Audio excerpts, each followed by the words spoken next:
ანთროპოსოფია დღეს ამაზე ვილაპარაკებთ. სიტყვა სიტყვით რო ვთქვათ, ეს არის სიბრძნე, ადამიანის სიბრძნე, ან სიბრძნე ადამიანში. როგორც არ უნდა განმარტოთ, ან ადამიანური სიბრძნე ადამიანში. ნებისმიერ შემთხვევაში ამ სოფხედველობის, ასე ვიტყოდი, ეს არ არის რელიგია, ეს არ არის მხოლოდ ფილოსოფია, იმიტომ რომ რაც ვილაპარაკეთ აქამდე, აბრაამეული რელიგიები, ანუ იუდაიზმი, ქრისტიანობა, ისლამი, შემდგომ ვილაპარაკეთ ინდუიზმზე, ვილაპარაკეთ ბუდიზმზე ცალკე, ვილაპარაკეთ ზოროასტრიზმზე. ყველა ელემენტებს მოიცავს შტაინერის სოფხედველობა, აბსოლუტურად. ასევე მოიცავს ფსიქოლოგიურ ასპექტებს, მოიცავს სოციოლოგიურ ასპექტებს და მისი ეს მსოფხედველობა პრაქტიკულ დანიშნულებამდე არის დაყვანილი მის მსოფხედველობაში და მის სწავლა-მოძღვრებაში. სამი რაღაც იკვეთება ამ პრაქტიკულ ასპექტში. ეს არის სკოლა, ვაიდოფის ეგრეთ წოდებული სკოლა, როგორც ვიცით, რომელიც თავისი ძმაკაცის თხოვნით დაარსდა და არა მისი ინიციატივით და მე ასე ვთქვათ, ცნობილი გახდა. მეორე ასპექტი ეს არის თვითონ მედიცინის ამბავი, სამედიცინო კუთხითაც მუშაობენ და წამლებსაც უშვებენ ისინი, აქვთ თავიანთი წარმოება. და აქვთ ასევე თვითონ იმაზე ორიენტირი, რომ გაუმჯობესდეს ადამიანის ცხოვრება. შტაინერის თავარი პრაქტიკული დანიშნულება იყო ის, რომ მოახმარე შენი ცოდნა სამყაროს, რომ სამყარო გახდეს უკეთესი. ეს არის მისი თავარი თეზისი, თუ მთლიანობაში შევაჯამებთ ყველაფერს. როგორც ყველა დიდი ადამიანის ცხოვრება, მისი ცხოვრება არის იწყება ბიოგრაფიით, რა თქმა უნდა, და რამდენიმე, ასე ვთქვათ, მე წანამძღვარსაც შევეხებით, რომ დავინახოთ სათვალეებით, რასაც სწავლიდა ის სამყაროს წარმოშობის შესახებ, რასაც სწავლიდა ადამიანზე, რასაც სწავლიდა მიღმიერ ცხოვრებაზე, იქამდე ცხოვრებაზე, ბევრი ასპექტი, ძალიან მრავალმხრივი პიროვნება, ესეთი წიგნიც კი არის მისი რიტორიკის შესახებ, ანუ ჭერმეტყველობის ხელოვნება.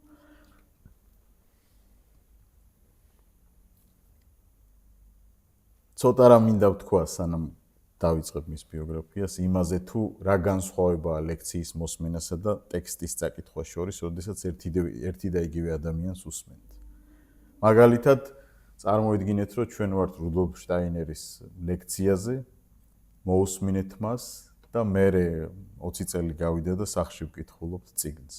ძალიან დიდი განსხვავება იქნება აღქმაში. იყო ესეთი ფსიქოლოგი, ირანული წარმოშობის ამერიკელი მაჰრაბიანი, მის შესახებ ომარ ზუკის ლექციაზე მოვისმინე ასევე ამერიკელის, მოლდოვაში ძალიან ბევრი წლის წინ და ის ამბობდა, რომ ცნობილი ამბავია ეს, მაგრამ აი ამ კუთხით საინტერესო იქნება ჩვენთვის, რომ ვინ ლაპარაკობს ადამიანზე მოქმედებს 38%. არა აქვს მნიშვნელობა რა სილაპარაკებს, თქვენ უკვე მაგალითად რო გაიგებთ, ვინ დავასახელოთ ისეთი. ციცერონი ატარებს ჭერმეტყველების ლექციას. 38% რაც არ უნდა ილაპარაკოს ციცერონმა, თქვენ მას კრიტიკულად არ გაშიფრავთ. იმიტომ რომ ავტორიტეტების საკითხი მოქმედებს ამ სამყაროში. 38% გავლენისა სპიჩში, ცოცხალ სპიჩში არის დამოკიდებული იმაზე, პიროვნებაზე, ვინ ლაპარაკობს.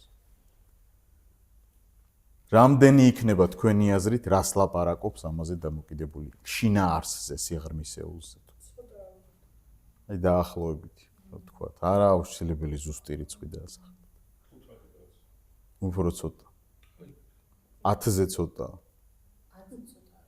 7%-ია დამოკიდებული იმაზე, როდესაც თქვენ უსმენთ ვინმეს, არა აქვს მნიშვნელობა ვინ არის. თუ თქვენთვის პოლიტიკური ავტორიტეტია ის ადამიანი და გადაწყვეტს რომ წყალებში მე მაგალითად როგორც მსმენელი დამაბოლოს, როგორც წესი 99% გამოუვა თუ კარგის ფიჩი აქვს. იმიტომ რომ შინაარს სამწუხაროდ არ აქცევს ბევრი მსმენელი ყურადღებას. რატო ვლაპარაკობ ამაზე გეტყვით? ძალიან მნიშვნელოვანია ეს. და რას, როგორ ლაპარაკობს? ამაზეა დამოკიდებული 55%, რას ლაპარაკობს 7% და ვინ ლაპარაკობს 38%. აი ეს არის ჩვენი ასე ვთქვათ ინფორმაციის აღქმის მომენტი. ეხლა მაგალითად რომ მოგვესმინა ჩვენ შტაინერისთვის, რომელიც ძალიან დახელოვნებული იყო რიტორიკაში, უფრო დიდი გავლენა ექნებოდა მის ლექციებს ჩვენზე, ვიდრე წიგნს როცა ვკითხულობთ. წიგნის კითხვისას უფრო მეტად არის ჩართული კრიტიკული აპარატი. თუმცა იქაც მოქმედებს ამ ავტორიტეტის საკითხი და იქაც იგივე სისტემა მოქმედებს, მაგრამ უფრო ნაკლები გავლენით.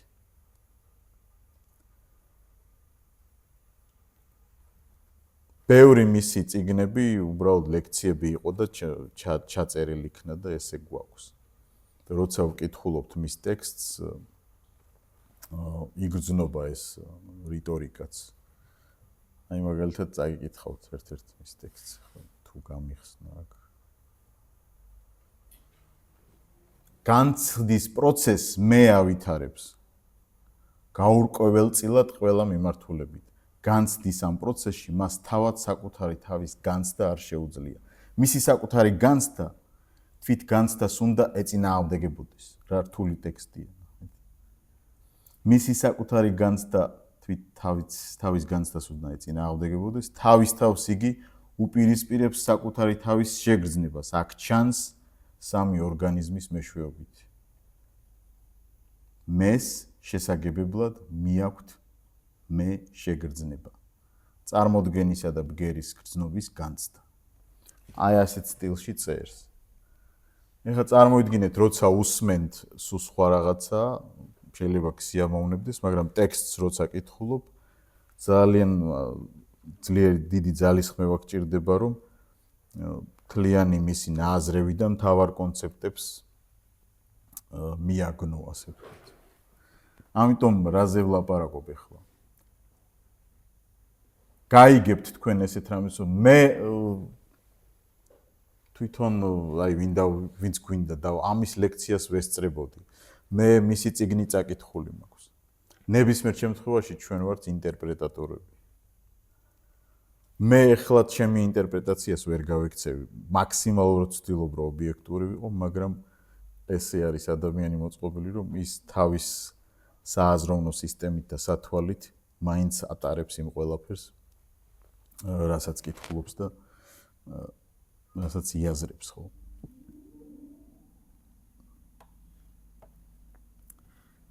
ერთმა დიდმა პიროვნებამ თქვა, დაუკვირდით როგორ ისმენთო. თუ გაგახსენდებათ, ვინ თქვა ეს?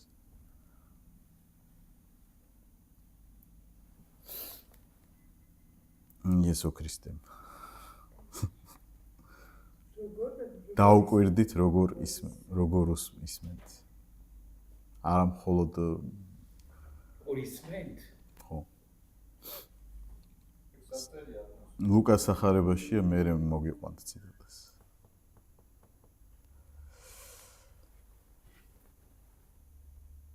კონკრეტულად შტაინერის შემთხვევაში, იმიტომ ვლაპარაკობ ამას, რომ თუნდაც ის, ვინც უსმენდა და იწერდა ამ ყველაფერს და ეხლა ჩვენ ვკითხულობთ, თვითონ გერმანული ვინც იცის, ისინიც თავს იმტვრევენ ამ ტექსტებზე. ვინც თარგმნის, ხო ისიც ინტერპრეტატორია, ნახეთ.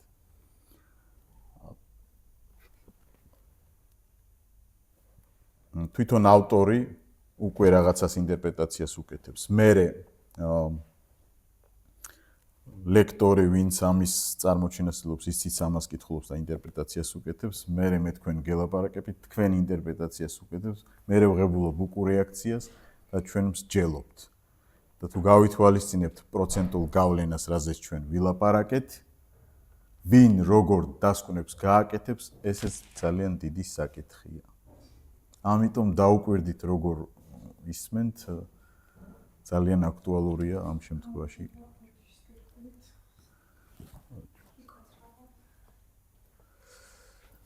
შტაინერის მოკლე ბიოგრაფიას შევეხოთ და მერე წანამძღვარებს. გაიზარდა რკინიგზასთან, ბუნებასთან, ხორვატიაში დაიბადა, მერე გადაადგილდებოდნენ 61 წელს, 1861 წელს.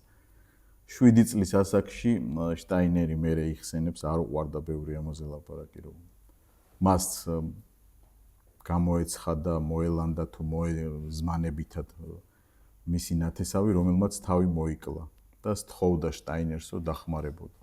თვითონ 7 წლის იყო ამ დროს. ესეთი ფაქტი არსებობს. რაღაც ასე ვთქვათ, მიღმიერთან შეხება მისი ბავშვობიდან ჩანს. სადაც მამამისი მუშაობდა, ეს იყო რკინიგზის სადგური, ისინი სხვაგანაც გადაადგილდებოდნენ, მაგრამ იგივე პროფესიით მუშაობდა მამამისი. და შტაინერს უყვარდა ბუნებაში დროის გატარება, ფიქრი, თვითონ ფილოსოფიური წყობის ადამიანი იყო. ძალიან ბევრს კითხულობდა, ნიჭიერი იყო. და უჩნდებოდა ეს შეკითხვები, რა არის ჭეშმარიტი არსი რეალობისა. მას აწუხებდა შეკითხვა. რა არის ცხოვრების აზრი, რატომ ვართ, საიდან მოვდივართ, სად მივდივართ. 14 წლის ასაკში კანტს კითხულობდა, წარმოგიდგენიათ. 14 წლის ასაკში. გოეთემ დიდი გავლენა მოახდინა შტაინერზე. შტაინერი მას ორგანული სამყაროს კოპერნიკად და კეპლერად მიიჩნევდა გოეთეს. ანუ შტაინერის სათვალეებზე, სოფხედველობის სათვალეებზე აუცილებლად არის გოეთე, რომლითაც ისხედავს. გოეთეს მტკიცებულებაა, რომ სამყარო ერთი მთლიანად უნდა აღიქვა და არ უნდა იყოს ეს დიქოტომია და ტრიქოტომია, დაყოფები, შავად, თეთრად, პოლარიზაცია, ბოროტება, სიკეთე. გოეთეს ასე ვთქვათ, ფაუსტს ხო დიდი გავლენა აქვს ისედაც მთელ სამყაროზე და შტაინერზეც უდიდესი გავლენა იქონია. ერთ-ერთი ასე ვთქვათ მუზეუმით რამ, რომელიც გოეთეს სახელს ატარებს, შტაინერიზმთან დაკავშირებულია. ზუსტად გოეთეს სახელი აქვს და იქ ასე ვთქვათ თქვენ შეგიძლიათ ნახოთ შტაინერიზმის და მისი მომძღვრების მთავარი ასე ვთქვათ ფუძე თავის სიმბოლოებით. ასევე ის თავის ცხოვრების გზაზე შეხვდა ფიტოთერაპევტ ვინმე ფელიქს კოგუნსკის, რომელმაც ჩაახედა ფიტოთერაპიის მნიშვნელობაში და ამ ფელიქს კოგუნსკისაც ჰქონდა შეხედულება, რომ ადამიანი ძალიან დაშორდა ბუნებას. ძალიან გაუცხოვდა და ამიტომ თავარი პრობლემა ავადმყოფობების, თავარი პრობლემა იმისა, რაშიც იმყოფება ადამიანი, მდგომარეობს, იმიტომ რომ იმაში, რომ ადამიანი ბუნებას ძალიან გაექცა. შეიქმნა ქალაქები, სადაც ამ უაზრო ოთხკუთხედ ბეტონში ადამიანი ატარებს დიდ დროს. ჩვენც. აი რეალურად რო დაფიქრდე, სათხარ უმეტესი დრო. სპიჩკის კოლოფივით გაკეთებულ ბეტონის შენობაში, რომელშიც ცოტა შუქი შემოდის და ამას კომფორტს უწოდებს ჩვენ და ისა დოსტოევსკის ის არ იყოს, ეხა ისეთ პატარა ბინაში არ ვართ, როგორც რასკოლნიკოვს ქონდა, მაგრამ ისა იქ წერია, რომ რასკოლნიკოვის პირით ამბობს დოსტოევსკი, რომ ეს ძალიან აზრებს წნეხს უკეთებს პატარა სივრცე და მართლაც ეგრეა. როდესაც ჭერი ძალიან მაღალია და სივრცე დიდია, სულ სხვა აღქმა არის ყველაფრის. გაკვეთილით სხვანაირად ტარდება იქ და ლექციაც. ეს შემთხვევითი არ იყო ადრე რო უყვარდათ, ეხა ახალ უნივერსიტეტებში რო ხარ, დაბალი ჭერია ბევრგან. დიდი სივრცე, ეს შემთხვევითი არ იყო. ძალიან დიდი მნიშვნელობა აქვს სივრცეს თურმე და აი ამ კომფორტს ადამიანისთვის.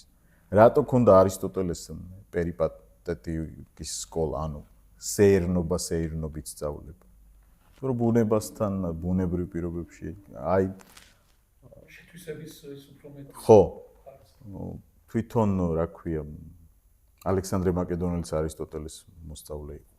არისტოტელეს იდეა იყო ელინიზაცია მთელი სამყაროსი, რაც პრაქტიკაში ალექსანდრემ განახორციელა.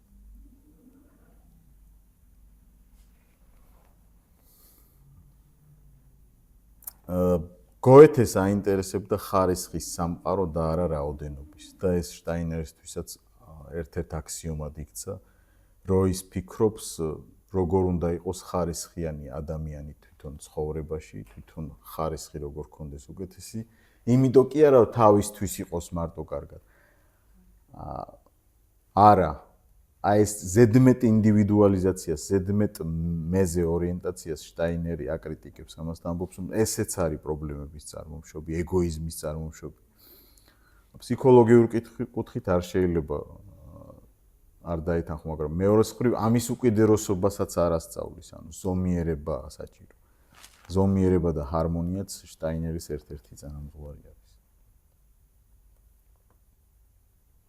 გოეთესთვის ადამიანი მთავარი ინსტრუმენტი იყო და შესაბამისად შტაინერისთვისაც ადამიანი თვითონ მთავარი კვლევის ვინმეა შტაინერისთვის, აქედან იწყებს ის ყველაფრის დანახვას. ამიტომაც ქვია მის მოძღვრებას ანთროპოსოფია, ანუ სიბრძნე, ადამიანის სიბრძნე, ადამიანში დამკვიდრებული სიბრძნე, ან ადამიანით დანახული მთელი სამყარო. რამდენიმე ნაშრომი მინდა ჩამოვთვალო, ბევრი აქვს მას. საქართველოს ეროვნულ ბიბლიოთეკაში 30-მდე წიგნი არსებობს მისი. დღეს ბიბლიუსში სპეციალად შევიარე და რამდენიმე პატარა წიგნი ვნახე. სხვადასხვა პიროვნებამ შეიძლება თარგმნოს ეს, მაგრამ პირველი იდუმალთმეტყველების ნარკვევები, მეორე აკაშა ქრონიკი და ნაკაშა ნიშნავს რაიმე სივრცეს ეთერს უფრო, ეს სანსკრიტიდან არის. მე შევეხებით მაგას ეთერზეც რას ასწავლიდა. ვარდისა და ჯვრის საიდუმლოება, ცხოვრება გარდაცვალებიდან ხელახლა დაბადებამდე რეინკარნაციას წამდა შტაინერს ჯეროდა. ანთროპოსოფია და სხვა 30 წიგნი ჩვენს ეროვნულ ბიბლიოთეკაში შეგიძლიათ ნახოთ.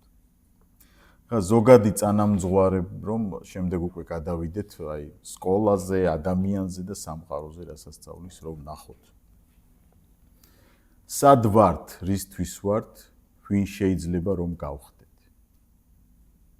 სოფხედველობა პასუხობს ამ შეკითხვებს, რომ რატომ ვართ, არსებობს თუ არა სიცოცხლე გარდაცვალების შემდეგ, არსებობს თუ არა სული იქამდე სანამ ის ადამიანად დაიბადება. რა მოსდის სულს ადამიანის გარდაცვალების შემდეგ. ამაზე ერთი აზრი არ არსებობს, მაგალითად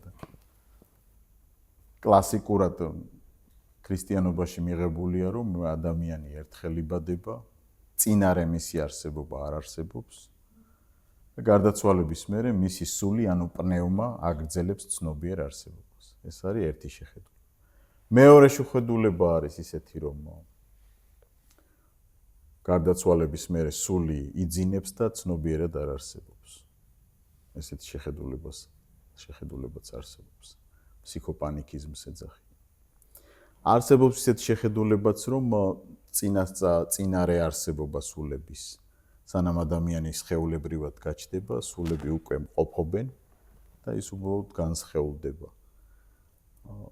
მესამე კიდევ სხვა შეხედულება რეინკარნაცია, როდესაც დაუმთავრებლად სული მრავალგზის განსხეულდება სხვადასხვა ვინმეში ან რაიმეში, სანამ ამ სანსარად წოდებულ სპირალს თავს ვერ დააღწევს, თუ დააღწია, იქნება ნირვანაში, ინდუიზმში ასეა და თუ ვერა ის ზუსტად ეს სპექტრი გადასახლებისა არის კარმა. კარმის იდეა შტაინერთან არის, ამიტომ ვიმეორებ ამას, რომ ისე ბუნებრივად გამოვიდა, რომ ეს რელიგიები რო განვიხილეთ, თითქოს ბაზა შევქმენით, რომ ბოლოს შტაინერზე გვეთქვა სიტყვა, მაგრამ არ იყო დაგეგმილი ეს ლექცია, მინდა გითხრათ გულწრფელად.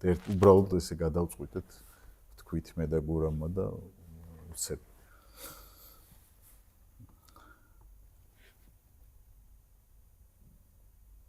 შტაინერის, ასე ვთქვათ, მოძღვრების დასანახად, ავიღოთ კიდევ ესეთი წანამძღვარი, როგორც არის ცნობიერად ყოფნა.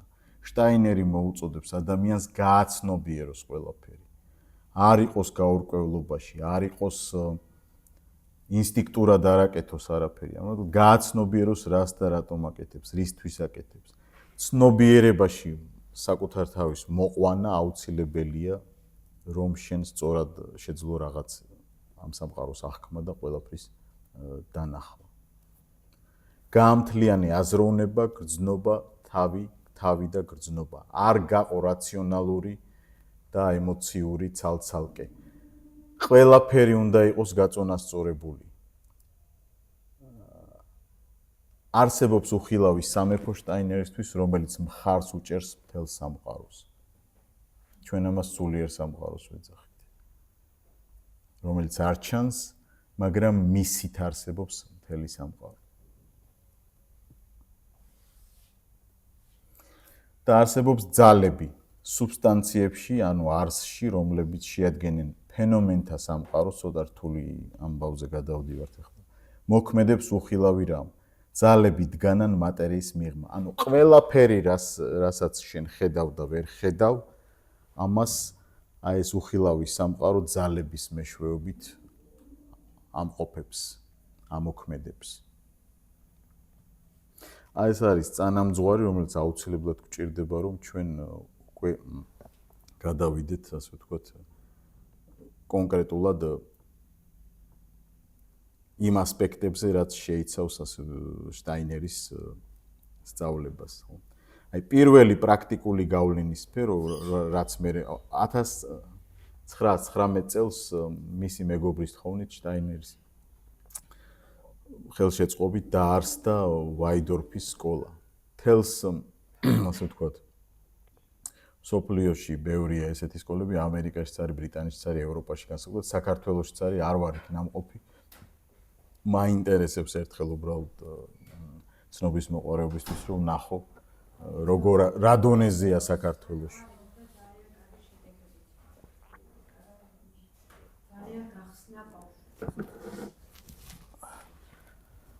პირველი ასპექტი მანდ არის აღზრდა ხელების და გულის მეშვეობით. ანუ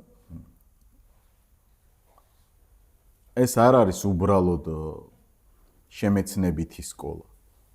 ეს არის სკოლა, სადაც ხშირ შემთხვევაში აქვთ ისეთი სკოლებიც, სადაც ცოტა შეზღუდული შესაძლებლობის პიროვნებებიც არიან, იმათაც ეხმარებიან.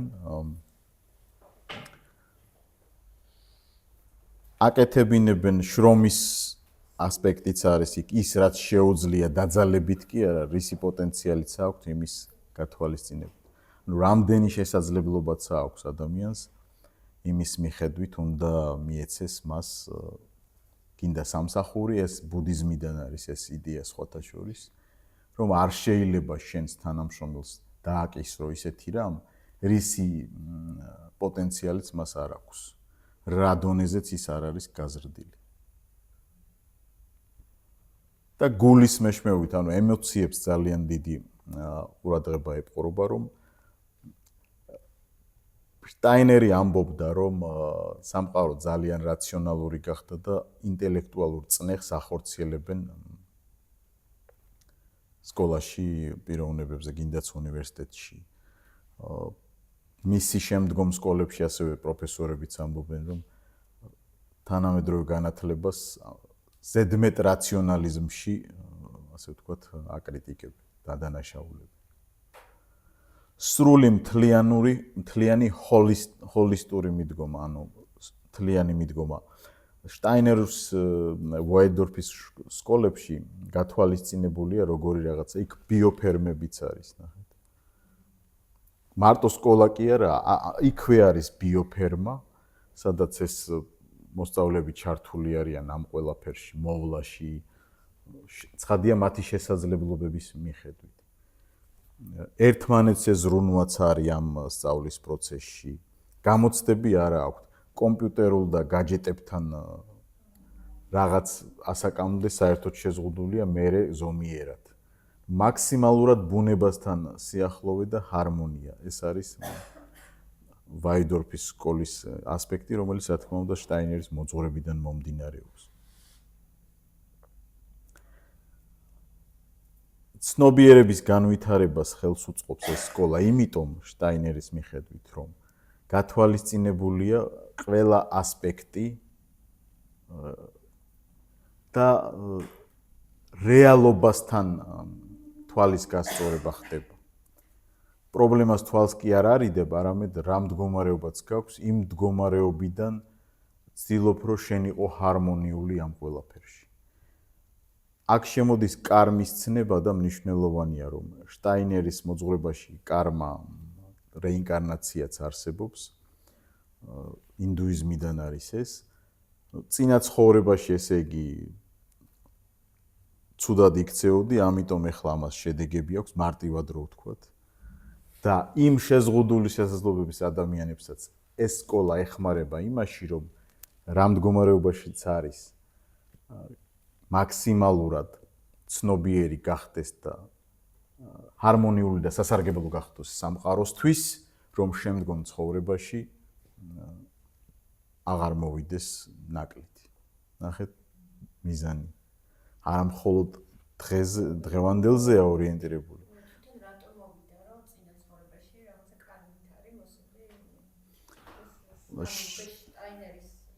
აი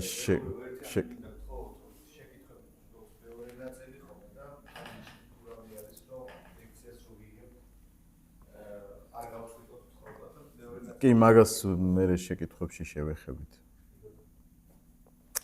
მოძრაობა ესეთი ცნება ძალიან დიდი მნიშვნელობა აქვს შტაინერიზმში და ამას უნდა შევეხოთ. მოძრაობა და ჟესტები სულის ენაზე საუბრობენ, ამბობდა შტაინერი.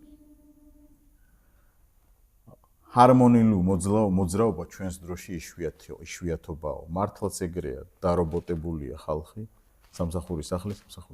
აი უბრალოდ სიამოვნებისთვის ნებისმიერ ექიმს კითხეთ, გინდა კარდიოქირურგს, გინდა ფსიქოლოგს, ბუნებაში უბრალოდ შენი სიამოვნებისთვის გასეირნება.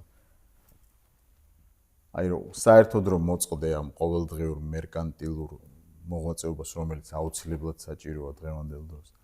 უბრალოდ ბუნებაში რომ გაისეირნო, თუნდაც აი ეს მისტიური ასპექტი არ გწამდეს, რასაც შტაინერი ლაპარაკობს, ხო? დადებითად მოქმედებს ეს ადამიანს. მაგალითად, კარდიოქირურგები ამბობენ, რომ ვიც კვირაში 2-3 საათი სეირნობს, უბრალოდ სეირნობს ბუნებაში, 7-10 წლით მეც ცხოვრობს. აქ არ არის ლაპარაკი რაღაც სერიოზულ კარდიო ვარჯიშებს. ჩვეულებ შენი სიამოვნებისთვის, აი დღეში 1 საათი რომ დატოვო ტელეფონი სახში და ისეირნო, დადებითად მოქმედებს ადამიანს. ეს ხო ფიზიოლოგიურადაც ასე არის. თვითონ ჟესტების და სულის ენაც დახვეწილი არის შტაინერიზმში, აქვს სპეციალური ევრიტმია ქვია, ესეთი ნაწილების იდეალური რითმი, ხილული სიმღერა, ცეკვაც არის, მოძრაობებიც არის, ჟესტებიც არის. რისთვის არის ეს? იმ მოსწავლეებს და იმ ხალხს ასწავლონ ჰარმონიულად ყოფნა. რა თქმა უნდა, აქ მისტიური ასპექტიც აქვთ მათ, მაგრამ სუფთა ფიზიოლოგიური და ფსიქოლოგიური კუთხითაც ეს დადებითი რამ არის. იყო წარმოთქმა, ანუ შენ უბრალოდ საუბარი კი არ უნდა ისწავლო შტაინერის მიხედვით, შენ თვითონ საუბარი უნდა გახდე. აი აქაც ინდუიზმის ელემენტია, ნახეთ. ყველაფერი ხარ შენ და შენ ხარ ყველაფერი. პანთეიზმი, ანუ ღმერთის განფენილობა სამყაროში. ღმერთი ინდუიზმში პიროვნება კი არ არის. არის რაიმე, რაც ყველაფერში მყოფობს და ყველაფერი მყოფობს მასში. იყო სიმღერა, ცდილობენ შეაღწიონ და გახდნენ თვითონ სიმღერა და არა უბრალოდ იმღერონ. ანუ გაიგივება საკუთარი თავის იმასთან, რასაც აკეთებ. ეს ასპექტები მოძრაობის ცნებაში, რომელიც შტაინერიზმში არის, ძალიან მნიშვნელოვან ადგილს იკავებს და თუ გვინდა რომ გავიგოთ მისი ნაწერები, უნდა გავითვალისწინოთ ეს, როცა კითხულობთ, იმიტომ რომ შეიძლება კონტექსტიდან ამოგლეჯილად ხედავდეთ მის ტექსტს და გვიკვირდეს რამდენს ლაპარაკობს ეს კაცი ჰარმონიულ, ასე ვთქვათ, მოძრაობაზე. მაგრამ თლიანობაში როცა ამის აღქმა ხდება, ესე გასაგები ხდება ეს ყველაფერი. ასტროლოგია, ჰოროსკოპების წმენა, პლანეტების გავლენა სამყაროზე ეს ძალიან დიდი ადგილი უკავია შტაინერიზმში, მაგალითად ეს ბიოფერმები რო აქვთ. რა როდის უნდა დათესონ და იმაზე როგორ მოქმედებს ეს თვე. სხვათა შორის ეგ ხალხშიც არის რაღაც ასპექტები შემორჩენილი.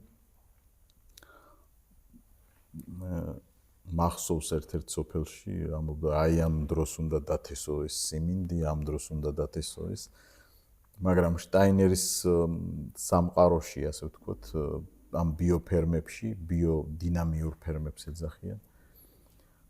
ყველაფერს ბუნებრივს აკეთებენ, ანუ ის რითიც მიწა უნდა კვებონ, ეს სასუქები, აბსოლუტურად ეს საქონლის ნაკელი და ყველაფერი აი ამით ხდება და მათი ეს ბიოდინამიური ფერმის პროდუქტები ძალიან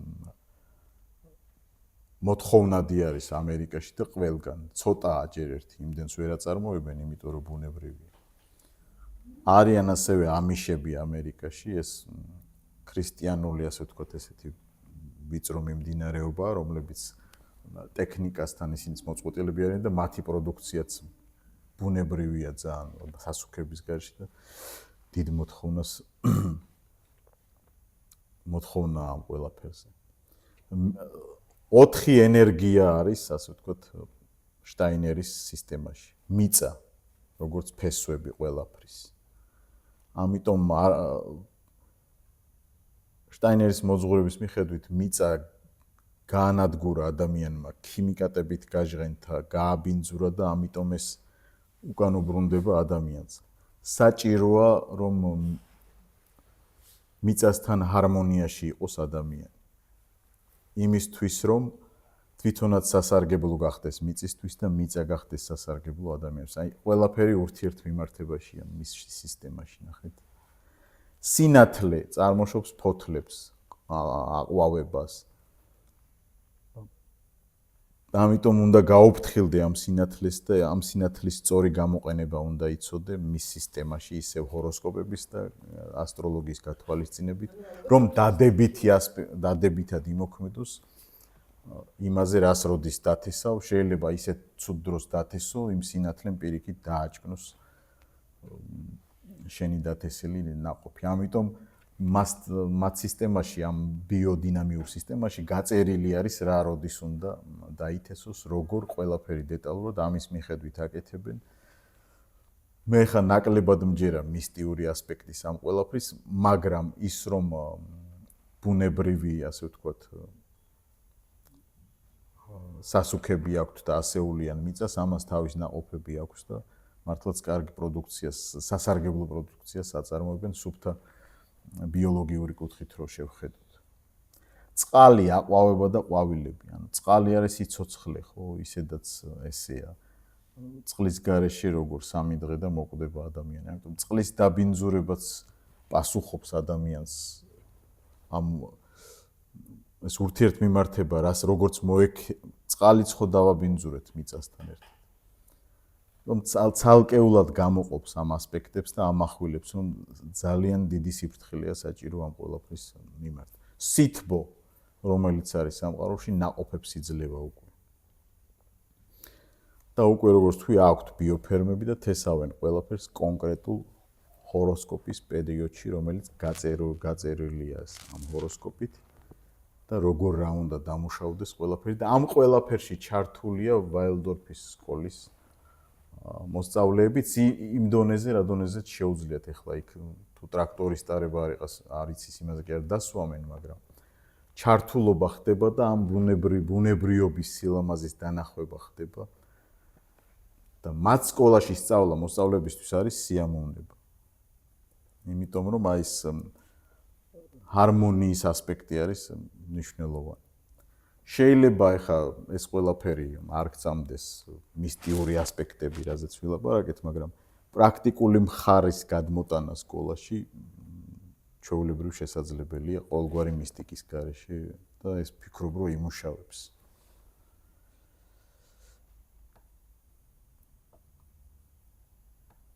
სამყარო რამდენიმე ეტაპად აქვს მას დაყოფილი. სამყარო, რომელიც მოცემულია იმ ძალების მიერ და იმ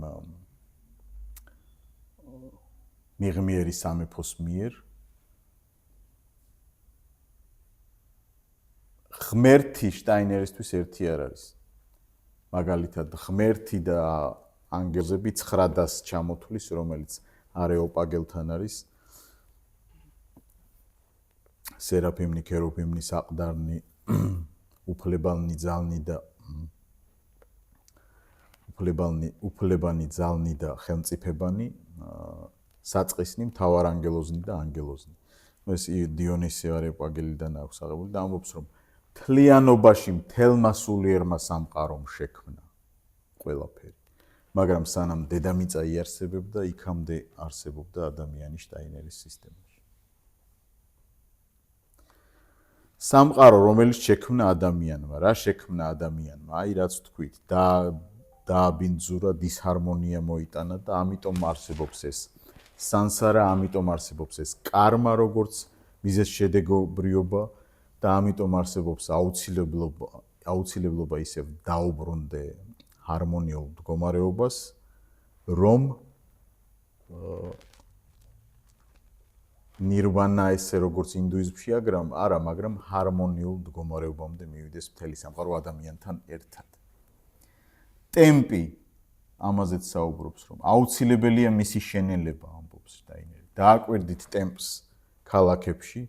აქ კიდე არაფერი, ახლა ისეთი მეგაპოლისი რო ავიღოთ, როგორც ტოკიოა, ნიუ-იორკი ავიღოთ. ერთი პიროვნება 1-2 წლის წინ ჩავიდა ამერიკაში და მიკავშირდება იქიდან. ეს სად მოვედიო, რა სიჩქარეა, ერთი წელი ადაპტაციას გადიოდა, შოკში იყო, რომ აი როგორ უნდა ვიცხოვრო აქ. იმიტომ კი არა, რომ ცუდია ან კარგია. უბრალოდ რეალობა ეგეთია, რომ ყველაფერი დაჩქარებულია. აი როდის გახსოვთ, რომ უბრალოდ წიგნი წაგეკითხოთ აუჩქარებლად, სიამოვნებისთვის. იმისთვის არა, რომ ცოდნა შეიძინო და გაიტენო თავი და მერე სხვას შენი სიღრმისეული აზრები მოაფრქვიო და ასე ვთქვათ, გაიბრწყინო. უბრალოდ შენ რო სიამოვნებს კითხვა, აი როდის გახსოვთ, რომ ტექსტი წაიკითხეთ, დაჯექით და შტაინერიზმზე არ არის საუბარი, უბრალოდ იქიდან გამომდინარე ვლაპარაკობ. ტემპის შენელების აუცილებლობა მან დაინახა ჯერ კიდე მე-20 საუკუნის დასაწყისში. რომ ძალიან აჩქარებულია ადამიანი, ძალიან აჩქარებულია სამყარო, მიდის იჩქარის და არ იცის სინამდვილეში რატო გვეჩქარება არც ვიცით. ბენჯამინ ფრანკლინმა თქვა, ხო? დრო ფულიაო.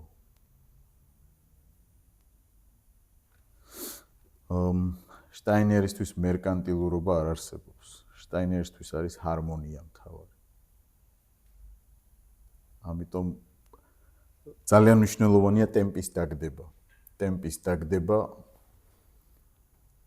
ჩვენ ლექციაშიც კი გვეჩქარება, იმიტომ რომ ბევრი რამეა მოსასწრები, ხო? თავისუფლების ფილოსოფია შტაინერში, ხო, როგორია, ესეთი ნაშრომი აქვს მას ამ მრავალტომეულში. ნაშრომი როგორ ბევრი ამ წიგნთაგან უნდა იცოდეთ, რომ ლექციებია, რომელიც ჩაიწერეს და მერე გამოსცეს.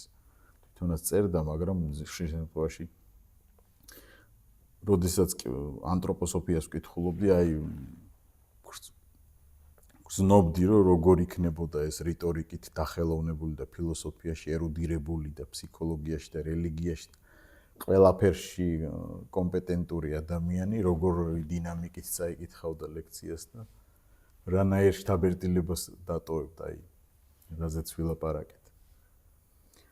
ძალიან ცოტა ისეთი წამკითხველი ლექციის, რომელიც დააბალანსებს როგორ ლაპარაკობს და რას ლაპარაკობს აი ამ შორის. თუ ამ ბალანსს იპოვის ვინმე, ეს დიდი მიღწევაა, რომ იმიტომ რომ როდესაც როგორ ლაპარაკობ პირველ პლანზეა, ეს აუცილებლად შთანთქავს შინაარსს. იმიტომ რომ როგორ სოფისტები რასაკეთებდნენ. იმას შინაარსს ისე ლამაზად წარმოაჩენდნენ, რომელიც მცდარი იყო. თითქოს ლოგიკური იყო და იმიტომაც უთხრა არისტოტელემ მერე რომ ჭეშმარიტება ლოგიკურია, მაგრამ ყველაფერი რაც ლოგიკურია არ არის ჭეშმარიტება. რაღაცა წანამძღვარს აიღებდნენ, ეს ასეა, თუ დაეთანხმებოდი, მერე არასწორად მიდიოდა მთელი კლაივ ლუისი წერს თავის წიგნში Mere Christianity. თუ სადღაც შეგეშალაო, განტოლებაო, თუ არ დაბრუნდი იქო, აზრი არ აქვს, მაინც, ამიტომ ამბობს შტაინერი, რომ ტემპი დააგდეთ ცოტა. აზროვნება როგორც საქმიანობა ხდება დიალოგის სამყაროსთან. აზროვნება უბრალოდ იმიტომ კი არა, რომ ჭკვიანა იყო, უბრალოდ იმიტომ კი არა, რომ გავლენა ქონდეს, უბრალოდ იმიტომ კი არა, რომ წარმატებულიყო, უბრალოდ იმიტომ კი არა, რომ მეგობრებზე გავლენა მოახდინა, როგორც კარნეგი გვასწავლიდა და თვითონ უმეგობროდ დარჩა.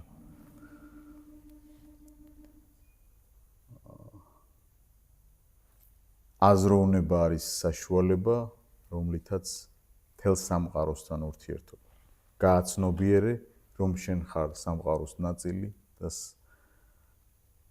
არ შეიძლება იყო ისეთი შემართებით, რომ ვინმე ეჯიბრებოდი.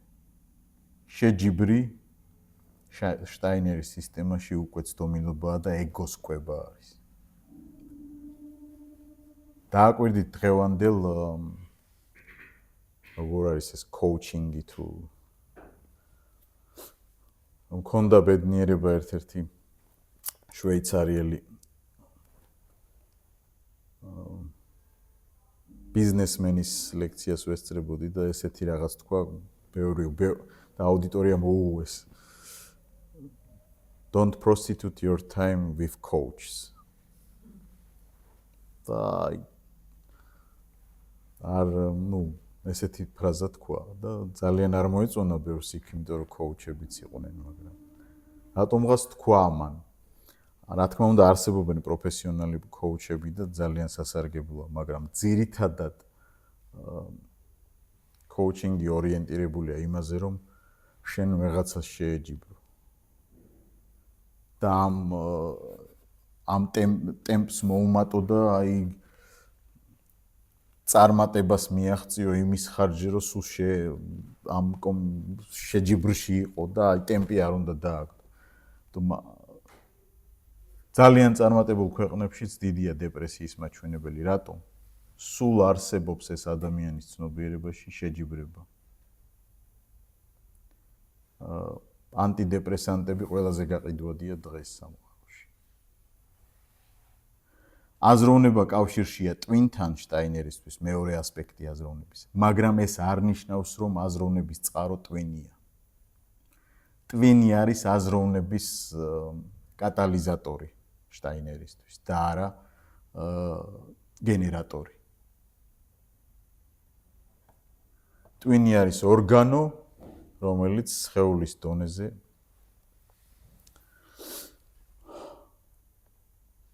აზროვნებაში გვეხმარება, მაგრამ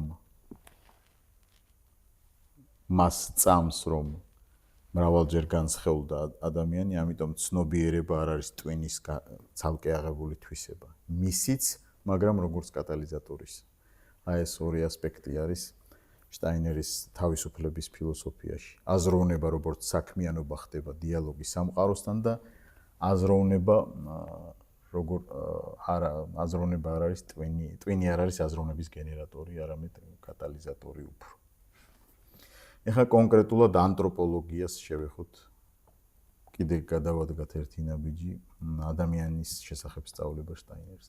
ადამიანი არის მიკროკოსმი მაკროკოსმოსში მისთვის. ეს აქსიომასავითაა. ადამიანიც, ну ეს მისი აზრი არ არის, იქამდეც იყო. არის ის ვინმე ან რაიმე, რომელშიც მთელი სამყარო შეიძლება იყოს და მთელი სამყარო მთლიანობაში ასევე ადამიანი ვითა მისთვის. დედამიწის შექმნამდე ადამიანი შეიქმნა. ადამიანი უფრო ადრეა შექმნილი ვიდრე დედამიწა. თავიდან ადამიანი იყო ორსქესიანი თვით განაყოფიერის შემძლე არსება. თვით განაყოფიერების შემძლე არსება. შემდგომში, როდესაც მრავალჯერ ხო იბადებოდა ადამიანი, ვინ რასაც მიანიჭა უპირატესობა, მოხდა ეს დიქოტომია და ჩამოყალიბდა მამრი და მდედრი. რაც შეეხება ერთსქესიანთა და ამ ასე ვთქვათ LGBT საკითხს, შტაინერი ამ ამის მიმართ აგრესიული არ იყო, მაგრამ უფრო ჰეტერო ასე ვთქვათ ოჯახებს უჭერდა მხარს, მაგრამ თუ ვინმეს ჰქონდა ესეთი მიდრეკილებები, ინტენცია, თვლიდა რომ ზუსტად იმის შედეგია, რომ პირველად ადამიანი იყო ორსქესიანი არსება. ცხოველებში გვხვდება ორსქესიანი არსებები. ადამიანის აქვს 4 შრე ფიზიკური, ეთერული, ასტრალური და მე ბოლოს.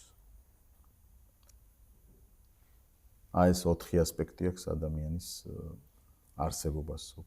მე გარდაქმნის დაბალ სხეულებს და ამის მეშვეობით მათში ადამიანური ბუნების უმაღლეს წევრებს ნერგავს. ეს ცოტა რთული გასაგებია, მაგრამ მეთი ადამიანი აყალიბებს ყველა დანარჩენს. ამ ყველა ხსენებულ სხეულში ფიზიკური სხეული შტაინერისთვის დღესდღეობით ყველაზე სრულყოფილ სტადიაში. მაგრამ დადგება დრო, როდესაც ეთერული სხეულიც და ასტრალური სხეულიც მივა იმ კონდენციამდე, რომ ფიზიკური სხეულის შესაძლებლობებს გაუტოლდება. ცოტა ასტრალში გავყავართ ამ რაღაცებზე საუბრისას, მაგრამ არა. სულიერს არ იყენებს შტაინერი. შტაინერი სანამ ანთროპოსოფიას განავითარებდა, იყო თეოსოფიაში, ბალავაცკაიას და იქ ერთ-ერთი წარმომადგენელი იყო, მაგრამ თეოსოფიაში აქცენტი კეთდება მხოლოდ სულზე. შტაინერმა ზუსტად ცალკე იმიტომ წამოვიდა შტაინერი, რომ მან თლიან ჰარმონიულ წყობას დაუჭირა მხარი, რომ არ შეიძლება ეს დიქოტომია, დაპირისპირება სულის და სხეულის, პოლარიზაცია ამ ყველაფრის და ამიტომ მისი, ასე ვთქვათ, განვითარება აქეთ წავიდა უფრო.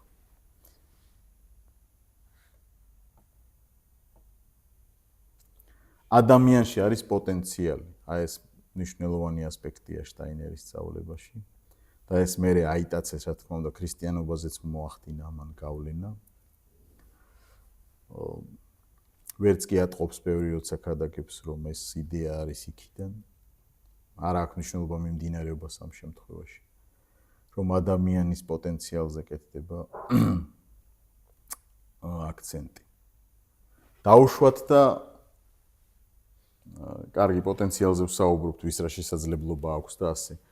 დაუშვათ და აბსოლუტურად შეშემოპირი არის, რა პოტენციალი აქვს მას სამყაროსთვის. რა განსაზღვრებას ვაძლევთ პიროვნებას. აი პიროვნება თვლიან ბავშვსო წეღან რომ ითქვა ხო? სანამ ლექციას დავიწყებთ. რა არის პიროვნება? ჩასახვისთანავე პიროვნებაა ეს? თუ მე როდის ხდება საერთოდ პიროვნება? თლიანობაში. ყველაფერს მოვიაზრე.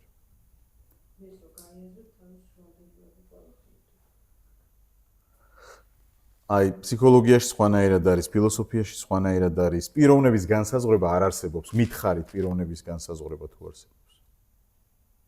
ჩვენ შეიძლება ვილაპარაკოთ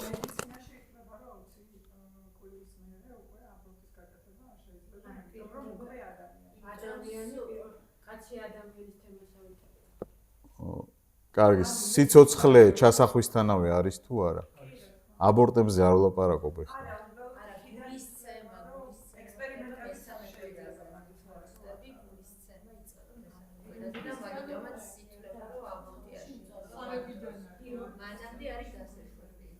მერე ვიმსჯელოთ.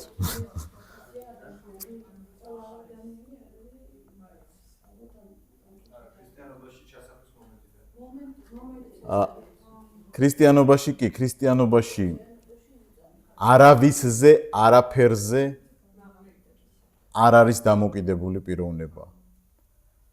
არც კოსმოსზე, არც სად იქნება, არც როგორ მდგომარეობაში იქნება. ჩასახვისთანავე ადამიანზეა ლაპარაკი. ის არის პიროვნება. ის ქრისტიანობაში. აი შტაინერთანაც აი პიროვნების ცნება ესე კონკრეტულად არ არის. ძალიან ბევრ შრეებს შლის და განსაზღვრებას არ აძლევს. ის ლაპარაკობს ამ 4 ასპექტზე. ფიზიკურზე, ასტრალურზე, ეთერულზე, მეზე ლაპარაკობს. რა თქმა უნდა, ფსიქოლოგიდანაც აქვს ნასესხები ეს ყველაფერი, მაგრამ მისტიურ ასპექტსაც უმატებს ამ ყველაფერს.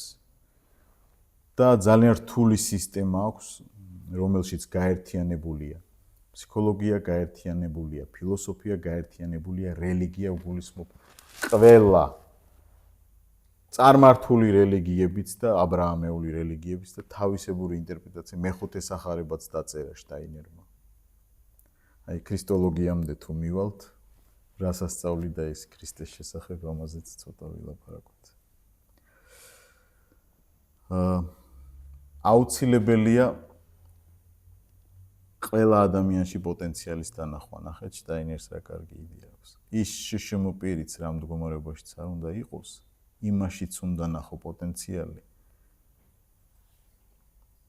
და როგორც არის, ისე ჰარმონიული ურთიერთობა უნდა გქონდეს მასთან.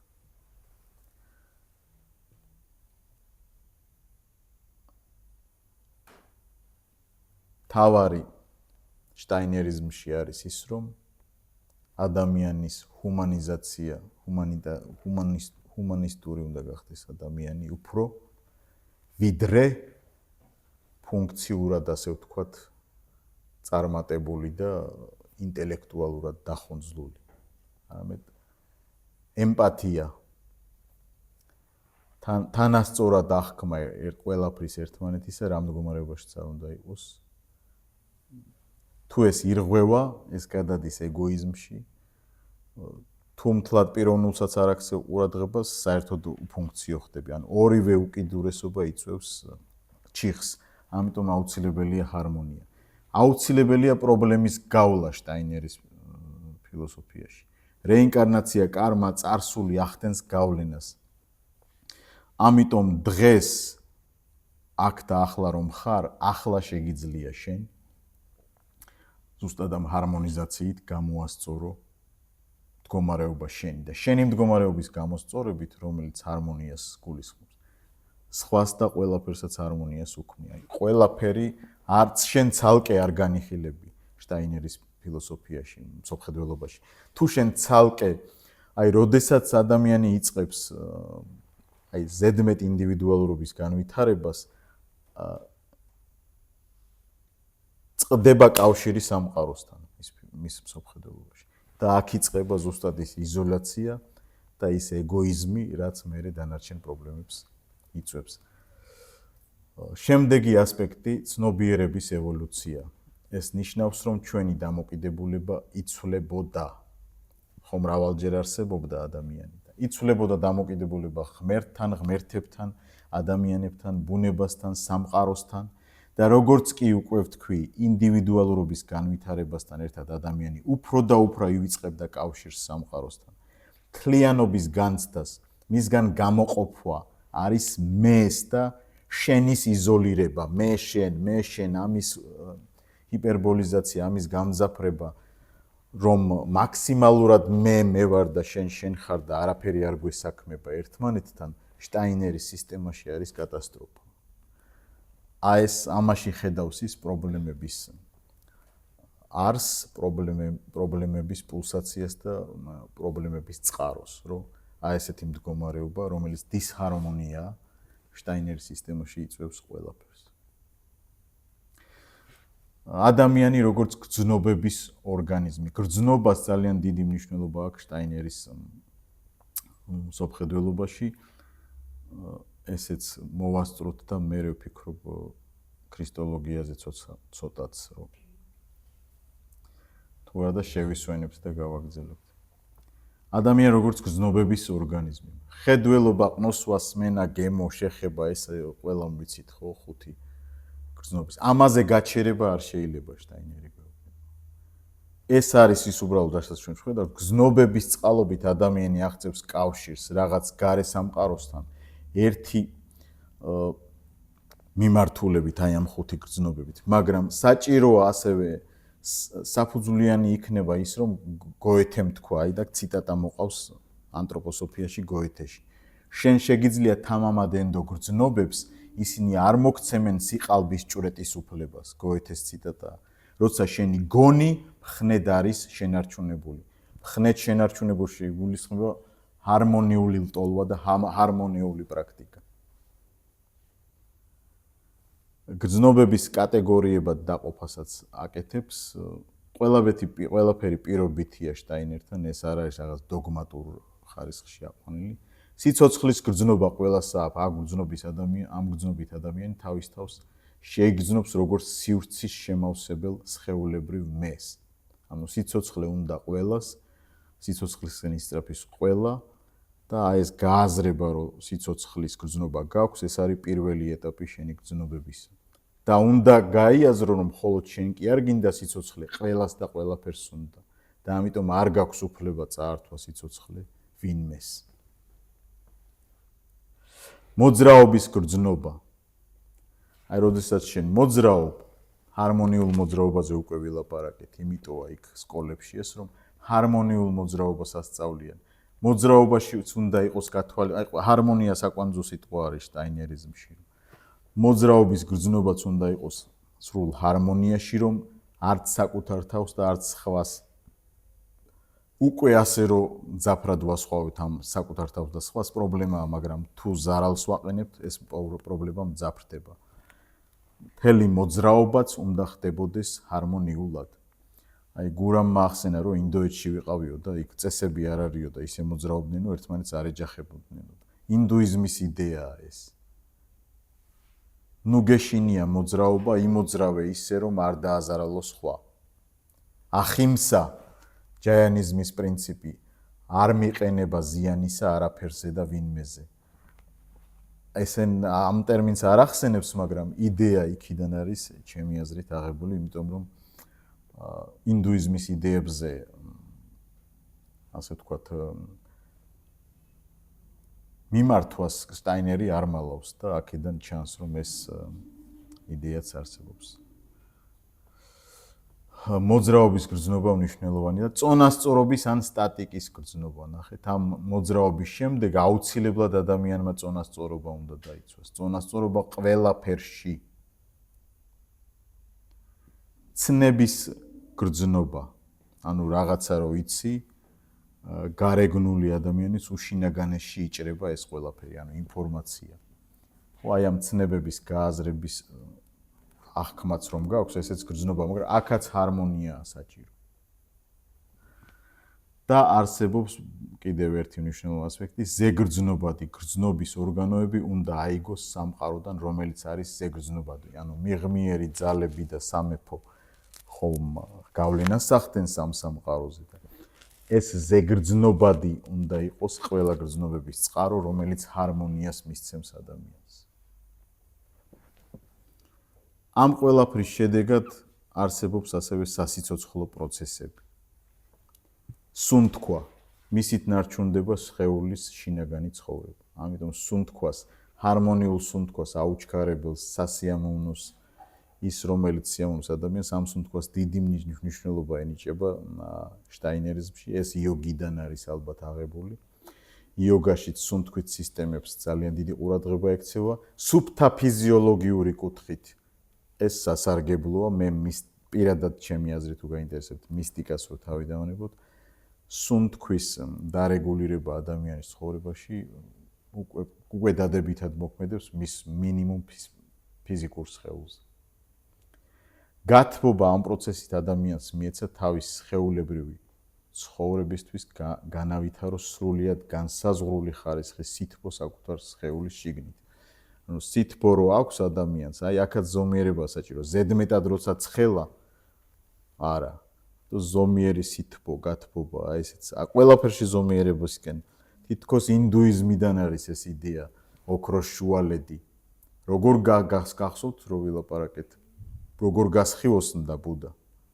6 წელი ჯაიანიზმში იყო, იქ ასკეტიზმში ითრგუნავდა თავს და მიხვდა რომ არც იქით უნდა გადაიხარო უკიდურესად და არც აქეთ, აი მაშინ დაერთხვა, გამოიღვიძა, ბუდა გახდა.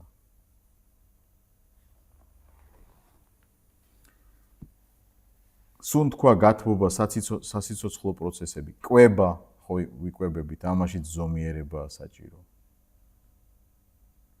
მერე სეკრეცია ეს საკვები გამოყოფს შინაგანადაც და გარეგანად. შენარჩუნება სეკრეციის შემდგომი პროცესები, ანუ ეს კვების შედეგად რომ მივიღეთ ეს ყველაფერი, ხო შევნარჩუნდით ჩვენ, მაგრამ იმიტომ კი არ შევნარჩუნდით, რომ პარაზიტი ვიყოთ და მარტო მეზე ვიფიქროთ შტაინერიზმში. არამედ აქ ისევ ურთიერთმემართება მიდის, რომ შენ უნდა იზრუნო იმაზე, რომ არ იყოს მშიერი ადამიანი დედამიწაზე. აი აქ ისტორიიდან ერთი მაგალითი მინდა მოვიყვანო. ერვინ ლუცერს აქვს ესეთი წიგნი Hitler's Cross, ჰიტლერის ჯვარი. და 1923 წელს შტაინერი სანამ მოკვდებოდა 2 წლით ადრე, გერმანიაში 1923 წლის ნოემბერს $1 შეგიძლია გეყიდა 4 მილიარდ მარკად.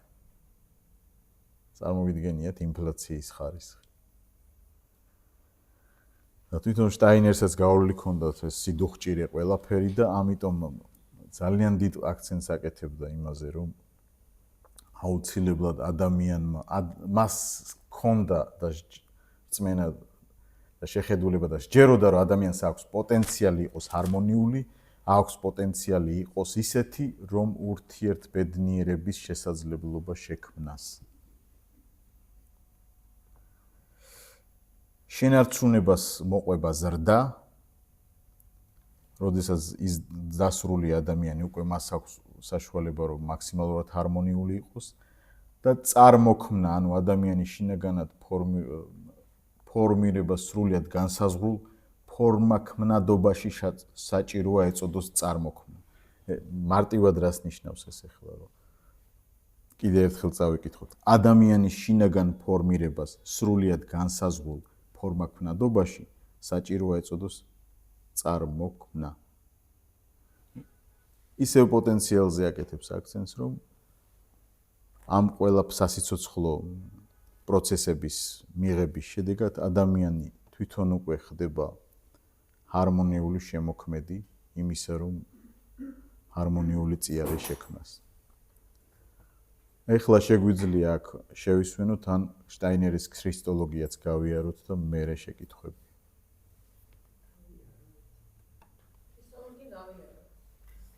გავიაროთ. შტაინერის ქრისტოლოგია ბევრ ასპექტს მოიცავს. მან დაწერა ასეთი წიგნი მეხუთე სახარება. ქრისტე იესოსთვის შტაინერისთვის ეს ორი სხვადასხვა პიროვნებაა. მათე სახარებაში იესო ზარატუშტრას განსხეულებაა შტაინერისთვის. ნახეთ, როგორ დაკავშირდა წინა ლექციებთან. ლუკას სახარების იესო ბუდას განსხეულებაა შტაინერისთვის. განსხეულების იდეა აქ ავატარის იდეა ინდუიზმიდან, ვიშნუიზმიდან არის აღებული ცალსახად. შემდგომ ეს იესო ძე ბეთლემში შობილი დაბადებიდანვე უცნაურად ლაპარაკობდა და მისი საუბრის გაგება მხოლოდ დედას შეეძლო. ესეთი იდეაც აქვს შტაინერს. სხვათა შორის აქ გაურკვევლად ლაპარაკზე ლაპარაკობენ ყურანის 19 თავში ლაპარაკია, რომ იესო, როდესაც ჩვენ ისლამზე ვილაპარაკეთ, თქვით,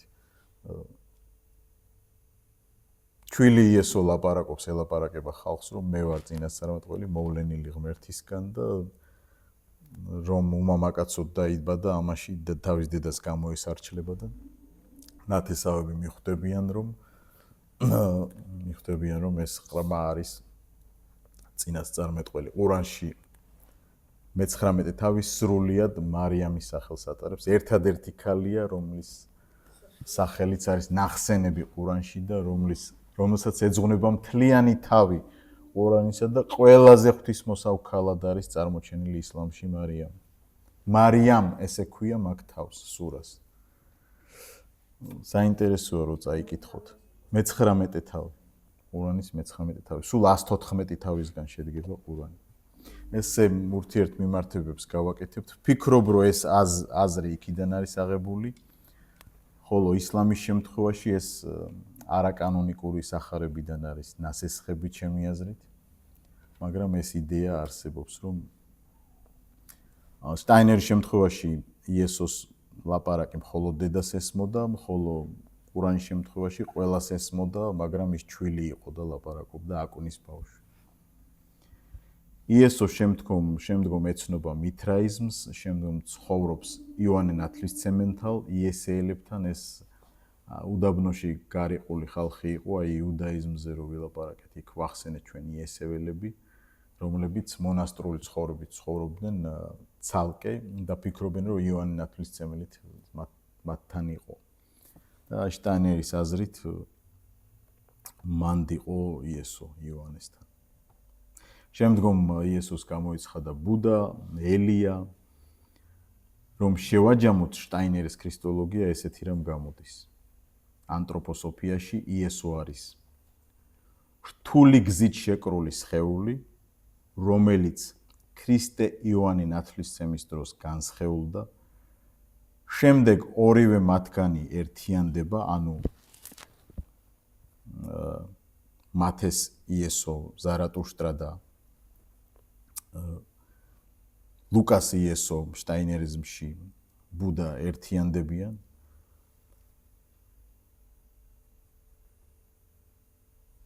და ეს ორი ინკარნაცია, ანუ ბუდა და ზარატუშტრა, ერთი სახით უკვე კვიდრდება იესოს პიროვნებაში. აი ცოტა რთული რამ არის. ჯვარცმის დროს, ნათლობის დროს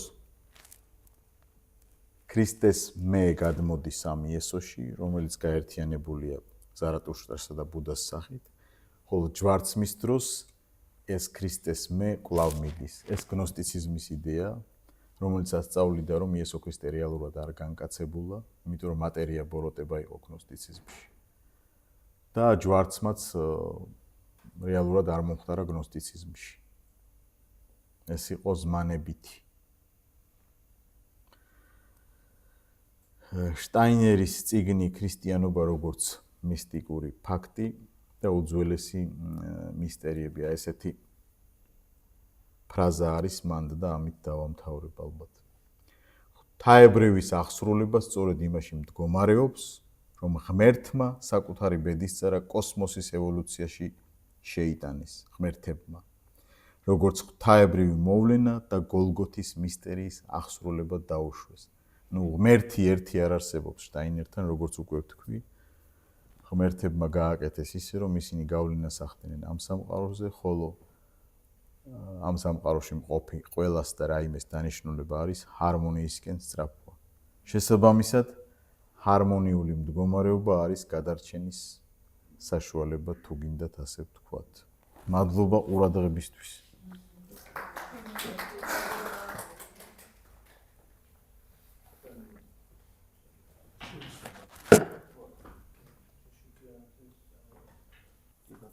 ქრისტიანისთვის თუ არის მისაღები ვალდორფის სკოლაში რომ ბავშვი მივიყვანოთ? კაი შეკითხვაა. ქრისტიანების სხვადასხვა დონე არსებობს, ხო? არსებობს ფუნდამენტალისტი ქრისტიანი, არსებობს კონსერვატი, რომელიც თავის ღირებულებებს დგას, მაგრამ სხვებთანაც ტოლერანტულად არის, ფუნდამენტალისტი არ არის ტოლერანტი. და არსებობს ნომინალი ქრისტიანი, რომელსაც უბრალოდ მიაკუთვნებს კულტურულად თავს და დამოკიდებულია იმაზე, ვინ იქნება.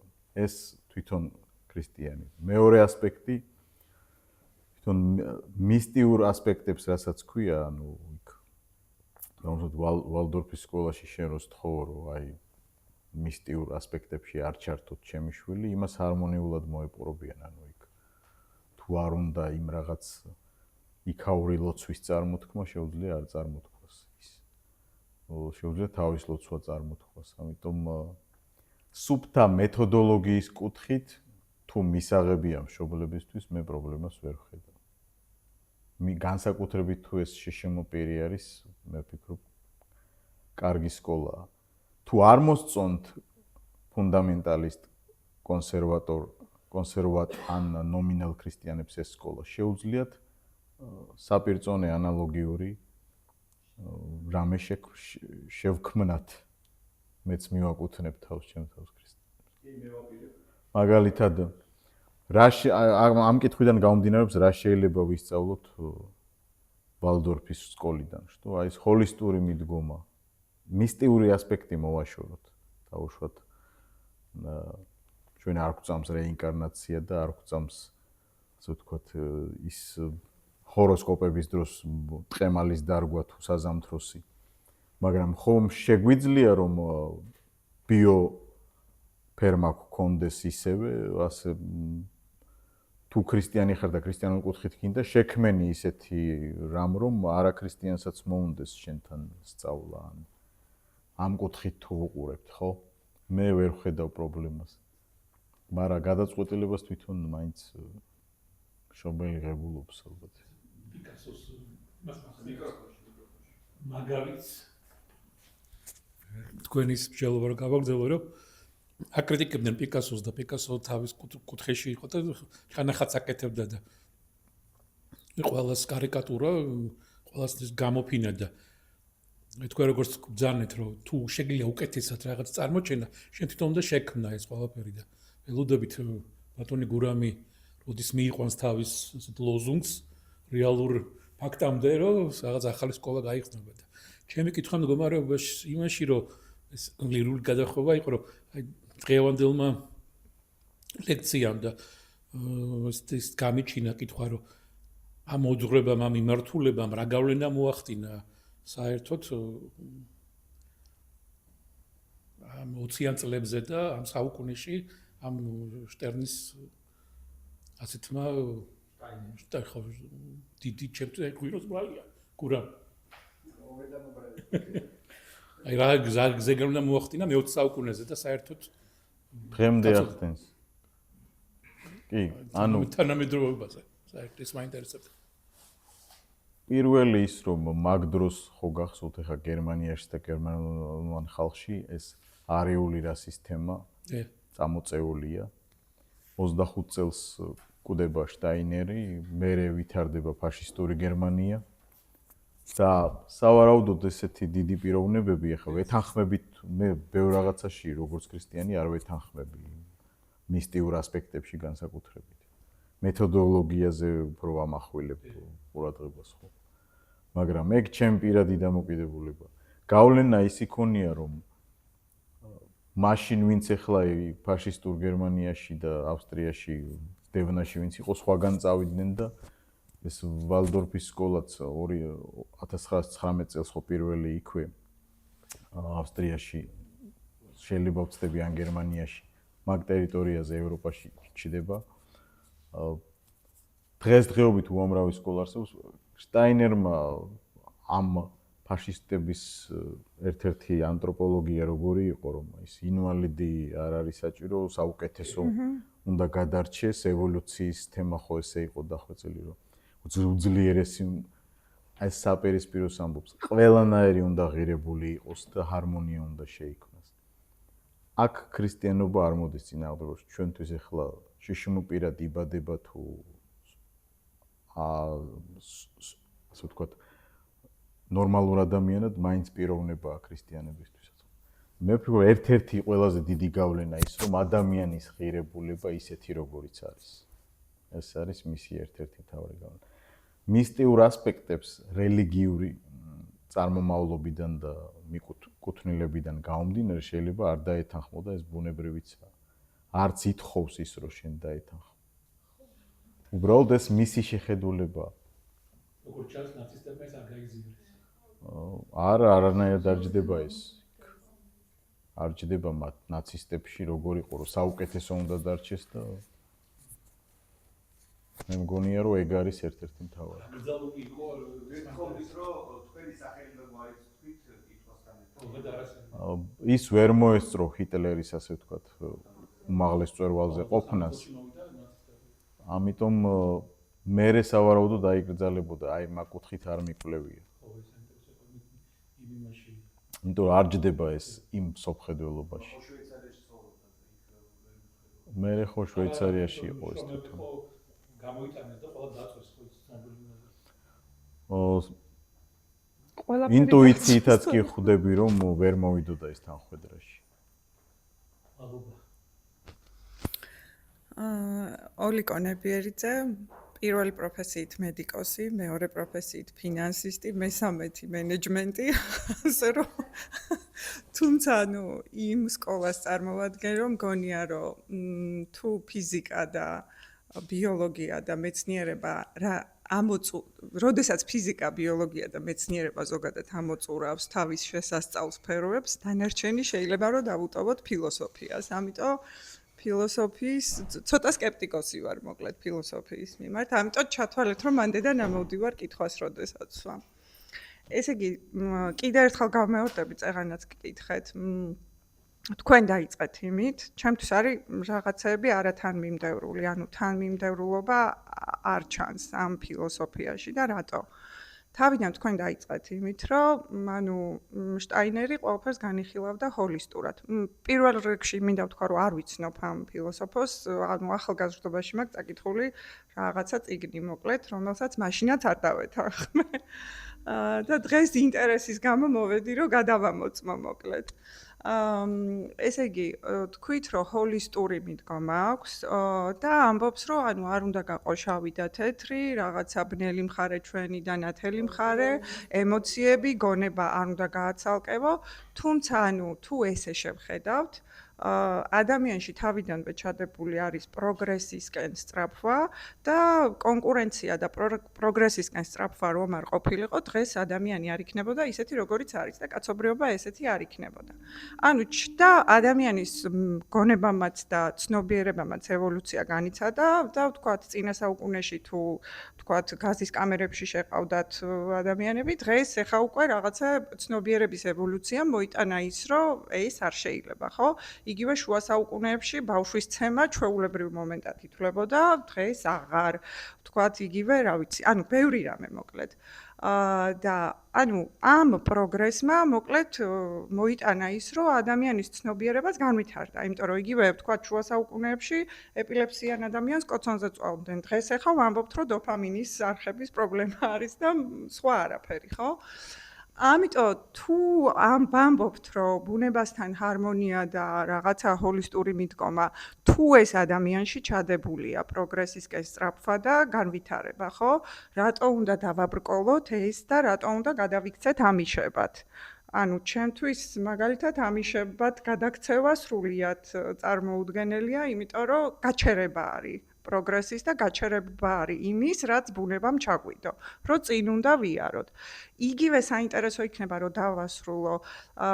ეხლა თქვენ თქვით, რომ ეს ამიშები ბიოლოგიურ პროდუქტს ქმნიან, რომელიც მე იყიდება ჯანმრთელობისთვის სასარგებლოა.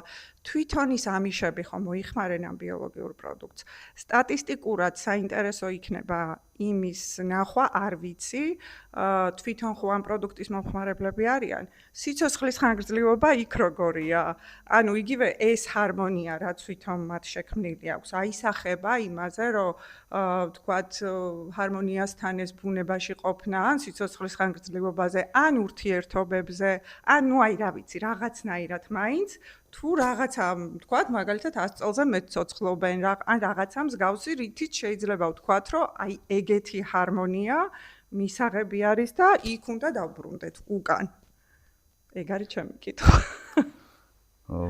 ამიშები უბრალოდ ილუსტრაციისთვის მოვიყვანე, რომ მენახებინონ, რომ ისინიც ბიოფერმას აწარმოებენ, თორემ ამიშებს საერთო ვალდორფის სკოლასთან და შტაინერისთან არაფერი აქვს, უბრალოდ პარალელი გავავლე. მინდა ეს თქვა. ხო, მაგრამ იქ ხო ეს უბრალოდ ეს კონკურენცია, ეს რაღაცა, ეს ანუ არა, ამიშებში არ არის შტაინერიზმის იდეები. უბრალოდ ბიოფერმის ასპექტში გვანან ერთმანეთს, ოღონდ ამიშებს ასტროლოგიური ასპექტები არ სწავლთ. უბრალოდ ილუსტრაციისთვის პარალელი გავავლე. ქრისტიანული ვიწრო ჯგუფია ამერიკაში ცხოვრობს. კი, გავიგეთ, ვიცი ამერიკაში რა ცხოვრობენ, თუმცა ანუ მე შთაბეჭდილება შემექმნა, რომ აი ეს რაღაცა არა კონკურენციას, რაღაცა ჰარმონიასთან ბუნებაში, ვისეირნოთ ბუნებაში, მაინც ხო გადაგვაქცევს ამიშებად საბოლოო ჯამში, თუ ესე ვიცხოვრებ. არა, შტაინერი არ უარყოფს პროგრესს, ტექნოლოგიებსაც არ უარყოფს, პირიქით მედიცინაში და ფარმაცევტიკაში იყენებენ, მაგრამ შტაინერი ამბობს, რომ ამ რაციონალურ მიღწევებთან ერთად მისტიური ასპექტიც აუცილებელია. მისთვის, როგორც წეგავ თქვი, ცნობიერის წყარო ტვინი კი არ არის, ტვინი არის უბრალოდ მანქანა, რომელიც ამუშავებს ანამეთ აზროვნების წყარო მიღმიერია. მაგაში თუ დაგეთანხმები, ვერ დავეთანხმები. არა, რა თქმა უნდა, თქვენ აბსოლუტურად რაციონალურად უდგებით. ამიტომ თქვა შტაინერმა, რომ ზედმეტად რაციონალიზირებულია სამყარო. ნუ დაგავიწყდებათ, ამბობს ადამიანი, რომელიც 14 წლის ასაკში კანტს კითხულობს ორიგინალში. თუმცა და რომელიც გადაიღო ფილოსოფიის დოქტორი იყო ვენის უნივერსიტეტში. მესმის, თუმცა აი ნახეთ ახლა თქვენ უბრალოდ ის მის სუბიექტურად ასე ვთქვათ ამ გაშლილ თემას ლაპარაკობს და მისი დანახული სამყარო ესეთ აქ მე არ ვცდილობ წარმოვაჩინო რომ ის მაინც და მაინც სწორია და სხვა. მეც თქვენ არ გეკამათებით შტაინერს. შევეცადე მის ყავში შევსულიყავი. ანუ ნახეთ თქვენ ახლა ახსენეთ რომ ტვინი არ არის გადაწყვეტილებების წყარო, თუმცა შტაინერმა ახსენა, მე არა ჩათვალეთ რომ ის ლაპარაკობს. ანუ ნახეთ ძალიან ბევრი ექსპერიმენტით დასტურდება რომ ტვინ, ანუ ჩვენ გადაწყვეტილებებზე იმდენი ფაქტორი ახდენს ზეგავლენას. რა გარემოში ვცხოვრობთ, რას ვჭამთ? რა ვიცი, ანუ ჩვენს მუცლადყოფნის პერიოდში დედას რა დაემართა, სტრესში იყო თუ არა. ანუ ჩვენგან დამოუკიდებელი იმდენი ფაქტორი ახდენს ჩვენზე ზეგავლენას, რომ როდიდან ახდენს მუცლადყოფნის პერიოდში გარემო დედაზე? მუცლადყოფნის მომენტის პირველივე წუთიდან იქ მიმდინარე ესე იგი ფიზიოლოგიური პიროვნებაა. როგორ? კი, პიროვნებაა ჩასახვისთანავე. კი, ანუ გარემო ახდენს ძალიან დიდ გავლენას, რას ვჭამთ? აქ უკვე როგორც ქრისტიანი შემოვდივარ თქვენთან დისკუსიაში. არა, მეც ეგრე ვფიქრობთ, რომ ჩასახვის მომენტიდან პირადად ჩემთვის შტაინერისთვის არ ვიცი. მე მყავს 7 შვილი, ასე რომ, ანუ კი, მეც ესე ვთვლი, რომ ჩასახვის მომენტიდან ცოცხალი არსება არის და პიროვნება არის. თუმცა, ანუ მე სუფთა ბიოლოგიურად ვიგულისხმე, რომ 20 კვირის მერე და ანუ იმას ვამბობდი, რომ აი ტვინი, თქვენ ამბობთ, რომ ტვინი გადაწყვეტილებების მიღების დროს არ იღებსო მონაწილეობასო და თუ ის მაინც აი მოსამართლე არა, ეგ არ ვთქვი, ტვინი არ არის აზროვნების გენერატორი შტაინერისთვის. ტვინი არის ერთგვარი დამამუშავებელი კატალიზატორი. აზროვნების და ცნობიერის წყარო მიღმიერია მისთვის. მისტიურია. მაგრამ თუ ამ პროცესებს აღიარებს, მაგრამ წყაროდ არ მიიჩნევს გენერატორად. მაგრამ თუ დღეს რა ვჭამე, თუ არ ვჭამე. აი ნახეთ მე მოსამართლეებზე ჩაატარეს ექსპერიმენტი, რომ ნაჭამები რა გადაწყვეტილებასაც იღებდნენ, ლანჩის მერე რა გადაწყვეტილებასაც იღებდნენ და ლანჩამდე. ამიტომ ჰარმონია უნდა დაიცვას მოსამართლემ, რომ სწორი გადაწყვეტილება მიიღოს. ხო და ანუ იმას არც უნდა გადაძღეს, რომ ჩაეძინოს. ხო, ხო.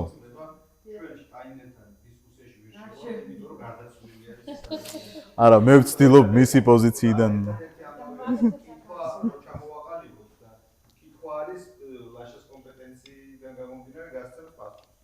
უბრალოდ კამათის რეჟიმი არ გამოვა, იმიტომ რომ ის პასუხის გამცემის კაცი არის. მე რადგან არ ვიცნობ, მოკლედ მაგის რომ თვითონ ფილოსოფია და კი, არა, კითხვა დაასრულეთ გოს შეკითხვა. კი, ეგ იყო კითხვა, რომ თუ ახდენს, ანუ ჭამაც კი თუ ჩემს გადაწყვეტილებებზე გავლენას ახდენს, ნანაირად არის სულიერი. არა, ჭამა არა, სამწუხაროდ გლუკოზის დონე ახდენს სისხლში. და არა მარტო ჭამა და ანუ მე თუ იმდენ შევჭამ, რომ ის გლუკოზის დონე უფრო მაღალი იყოს, საერთოდ ვერანაირ გადაწყვეტილებას ვერ მივიღებ, ხო? ამიტომ ისე ბატონი შტაინერი გეტყოდათ, არ გადაძღეთ. არ გადაძღეთ და დაიცავით ზომიერება და იყავით ჰარმონიული. კი ბატონო, თამაში. შტაინერისთვის როგორც ძალიან მაძღარი, ასევე ძალიან მშიერი მშიერი, მოსამართლე კი და ნებისმიერი მოხელე არის ნამდვილად. არა ჰარმონიაში მყოფი პიროვნება.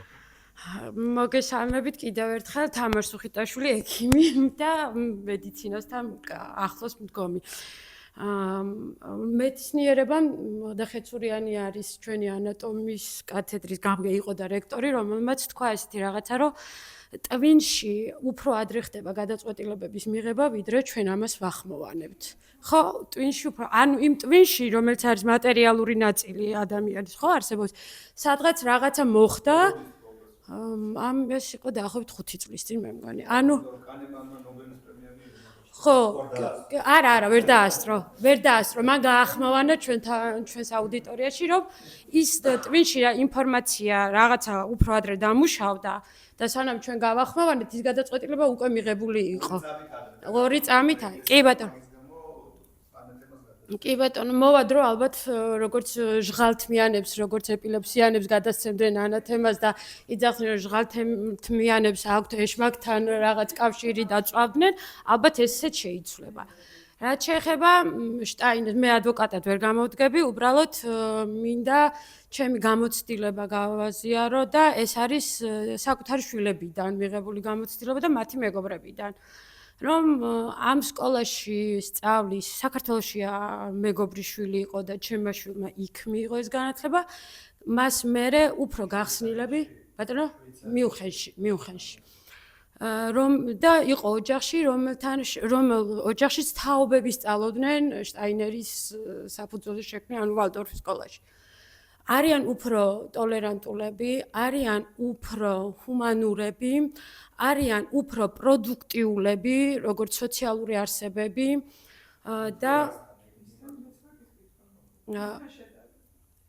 თუნდაც იმ მართლმადიდებელ არა, ისინი ზოგადად უფრო ტოლერანტულები და ჰუმანურები არიან გერმანიაში, მაგრამ მე ვიძახი საქართველოშიც მიღებული განათლების შემთხვევაში თქო, ანუ ჩვენ საზოგადოებასთან შედარებით, ბავშვები უფრო გახსნილები იყვნენ, იმიტომ რომ გადავიდნენ სკოლიდან, სადაც უფრო შებოჭილად გრძნობდნენ თავს, უჭირდათ საკუთარი ემოციების გამოაშკარავება და გამოჟღავნება, იქ გაიხსნენ, უფრო ლაღები გახდნენ და საკუთარი თავი იპოვეს, იმიტომ რომ რო აძალებდნენ თუნდაც მათემატიკის სწავლას, არ უნდოდა ამ ადამიანს მათემატიკა და უფრო ნიჭიერი იყო სახუთ ხელოვნებაში.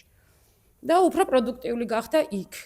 კიდე შეშემო პირები. მეც ამას ზუსტად მაკუთხით ვუდგები, რომ არის შეზღუდული. უკვე ეს სიტყვა მე მაძლევს უფლებას ვიფიქრობ, რომ უუნარო არ არის, შეზღუდულია და უნდა ვეძებო ის უნარები, რაც შეზღუდვის გარდა აქვს მას და ის გავაძლიერო. ამიტომ ამ კუთხითაც ვემხრობი. მესამე თემა ის, რომ რასაც გასცემ, იგივე გიბრუნდება, იმიტომ რომ ენერგია არსად არ იკარგება და გარდაიქმნება. რაღაცნაირად ალბათ ესეც გაზიარებულია მის ფილოსოფიაში და ამიტომ ჩემთვის აბსოლუტურად მიუღებელი არ არის. აი რაც შეეხება რეინკარნაციას, რას თვლით თქვენ პიროვნება? აი ვის თვლით პიროვნებად? აი წეგა რომ ხო, თქვენ რომ დამისვით კითხვა, რომ აი სკოლაში პირველივე დღიდან ბავშვი ითვლება პიროვნებად და რა არის მაშინ პიროვნება? ვინ არის პიროვნება? ჩემთვის პირადად. თუნდაც შტაინერისთვის. შტაინერისთვის განსაზღვრება არ აქვს პიროვნებას ძალიან პიროვნების თავარი ასპექტი შტაინერისთვის არის რომ ის არის ნაწილი ამ სამყაროსი და ის რომ თვითონაც კარგად იყოს და ეს სამყაროც ჰარმონია არის საკვანძო სიტყვა მისთვის. ეს არის შტაინერის. პირადად ჩემთვის ჩასახვისთანავე პიროვნებაა ის ვინმე, ადამიანზე მაქვს საუბარი. ჩასახვისთანავე, იმიტომ რომ მე როგორც ქრისტიანი ისე უყურებ მას. შეიძლება ამ შემთხვევაში მე სუბიექტური ვარ, იმიტომ რომ ეს ჩემი მსოფლმხედველობის მაჭარბებელი ასპექტია. პროფესიითაც თეოლოგი ვარ და ამ სათვალებს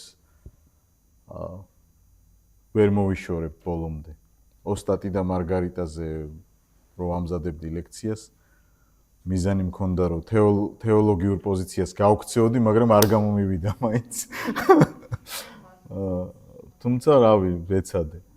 ამიტომ ჩემთვის ესე, ჩასახვისთანავე, დაიბადება თუ არა, მაგასაც არ აქვს მნიშვნელობა, ჩემთვის ის პიროვნება არ იკარგება. რატო არ არის აბსოლუტურად მაშინ აი წლოვანების ჩასახვიდან, 9 თვე რატო იკარგება?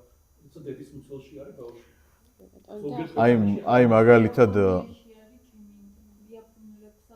ხო, მაგრამ ეს ასახული არ არის იმაში, აქ როგორც მინიმუმ 2 ექიმი არის, ხო? უბრალოდ რაღაცა მინდა დავამატო. და წინა შეკითხვაშიც იყო, რომ მედიცინა ბევრს ლაპარაკობს გარე ფაქტორებზე, როგორ ახდენს ეს დედაზე გავლენას და თვითონ დედის მდგომარეობაც პირადი შემართებაც. ბავშვიც ახდენს დედის მდგომარეობაზე გავლენას. თუ ჩასახვისთანავე ახდენს, ჩემთვის ეს ჩემ პოზიციას ამყარებს. შტაინერზე არ მაქვს ამ შემთხვევაში საუბარი. შტაინერისთვის როგორც ორსული დედის მდგომარეობა, ასევე ყველა ადამიანის მდგომარეობაზე ზრუნვა არის ჰარმონიის ასპექტი.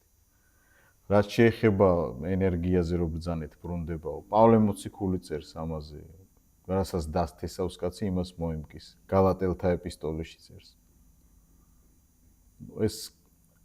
ესეთი რამ ყველა რელიგიაში არსებობს, სხვადასხვა რაღაც ჰქვია ამ ყველაფერს, ხო? მაგალითად კლაივლუსი როცა ლაპარაკობს ვინმეზე ზიანის მიყენებაზე ამბობს რომ შენ როცა ცუდს აკეთებ ისეთ არეული ნოტებით უკრავ რომ აი ძნელი მოსასმენია ხო ის პიანინოც კარგია როიალიც კარგია მაგრამ არსებობს რაღაც ჰარმონიის ცნება აი მას რო არ ღვევ ეგ თემა არის ამიტომ ჰარმონიის ასპექტში ვეთანხმები შტაინერს მისტიფიკაციის გარეშე რა თქმა უნდა როცა შტაინერზე ვლაპარაკობთ, უნდა ვიცოდეთ, რომ ეს არის ეკლეპტური სოფხედელობის მატარებელი ადამიანი, რელიგია, ფილოსოფია, ფსიქოლოგია, ყველაფერი თავმოყრილია მის, ამიტომ არის რთული მისი ტექსტები წასაკითხად. იმიტომ რომ თან ეს ლექციად კითხულობს ბევრ რაღაცას მერე წერენ და ტექსტთან მუშაობა საერთოდ ეს ცალკე ხელოვნებაა.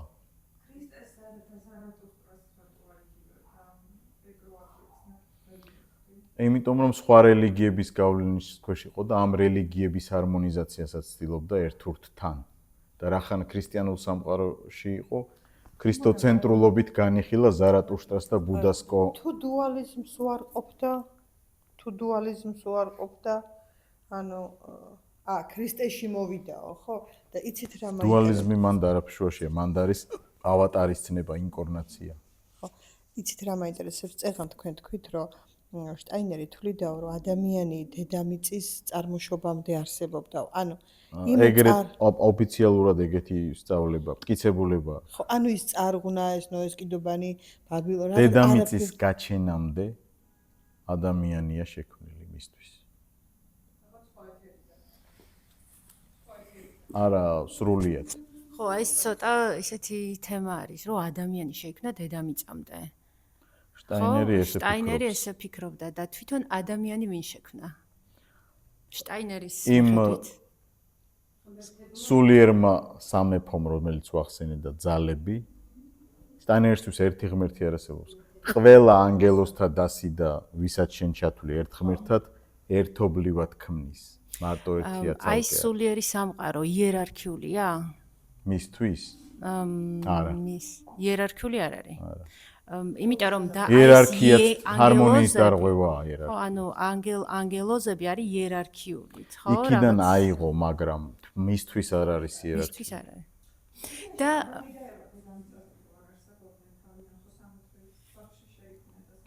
თქვენ ახლა ბიბლიურ თხრობიდან ლაპარაკობთ და შტაინერი ამბობს რომ ეს იგავია კაცო. მისთვის, გესმით? რომ ჩემთვის როგორც ქრისტიანისთვის ჯერ ყველაფერი შეიქმნა და როგორც იქ წერია, ადამიანი შეიქმნა და მისთვის მოამზადა ღმერთმა, ერთმა ღმერთმა. თვითონ რა პროფესიის იყო? ფილოსოფოსი. ფილოსოფოსი იყო. ფილოსოფიის დოქტორი იყო. ლექციებსაც კითხულობდა, მაგრამ წავიდა ამ კუთხით, ანუ სტაინერის ცოდნასთან დაკავშირებით ამბობდა ესეთ რამეს, რომ თქვენი ცოდნა უნდა გახდეს ინსტრუმენტი, რომ სამყარო უკეთესი გახადო. და არა იმის, რომ შეეჯიბრო სხვას. ძალიან ნიჭიერი იყო და უმაღლესი ქულები ჰქონდა თვითონ, მაგრამ თვითონ ამ კონკურენტუნარიანობაში ხედავდა ჯიბრს და პირიქით შეშლას, რომ უნდა იყოს ორი თანასწორ საპირწონე სპეციალისტი, მაგრამ მათი მიზანია რომ უნდა იყოს ერთმანეთთან დაპირისპირება, არამედ შევსება, იმიტომ რომ მათი მიგნებები თუ ერთად შედგება, დღეს როგორ არის, ყველას უნდა რომ თავის მიგნება დაფიქსირდეს მისი მხრიდან, ხო? აქ ცოტა ეგოიზმისას ის შტაინერის მიხედვით ეს მიგნება, იმიტომ კი არ უნდა გინდოდეს ნობელის პრემია მოგენიჭოს, იმიტომ რომ სიკეთე მოუტანო სამყაროს. და ეხლა წარმოიდგინეთ თანამედროვე მედიცინა რო ავიღოთ, ურთიერთგაცვლა ხო არსებობს მიღწევების და შრომების, გინდა ქირურგიაში, რო არ მოხდეს ეს და ყველამ რო თავისთვის შეინახოს ეს საიდუმლოდ. როგორი იქნება, ხო იქნება ეგოისტური ასპექტი. ამის წინააღმდეგია შტაინერი. ნამდვილი მეცნიერები არის პირობითი ცნება, იმიტომ რომ შეიძლება იყოს უაღრესად იუველირის დონეზე დასული პიროვნება ქირურგი, მაგრამ პიროვნულად შეიძლება ურთიერთ საზიზღარი იყოს. მაგალითად ვამბობ, შეიძლება იყოს მაგარი თეოლოგი სპეციალისტი შენ სფეროში და უჟმური ადამიანი იყო ამ დროს. ანუ ამ მარტო მე ექიმებზე კი არ ვამხვილებ ყურადღებას. ეს როგორ ანუ პროფესიულად განვითარებულობა არ ნიშნავს რომ როგორც პიროვნება ხარ განვითარებული. თლიანობაში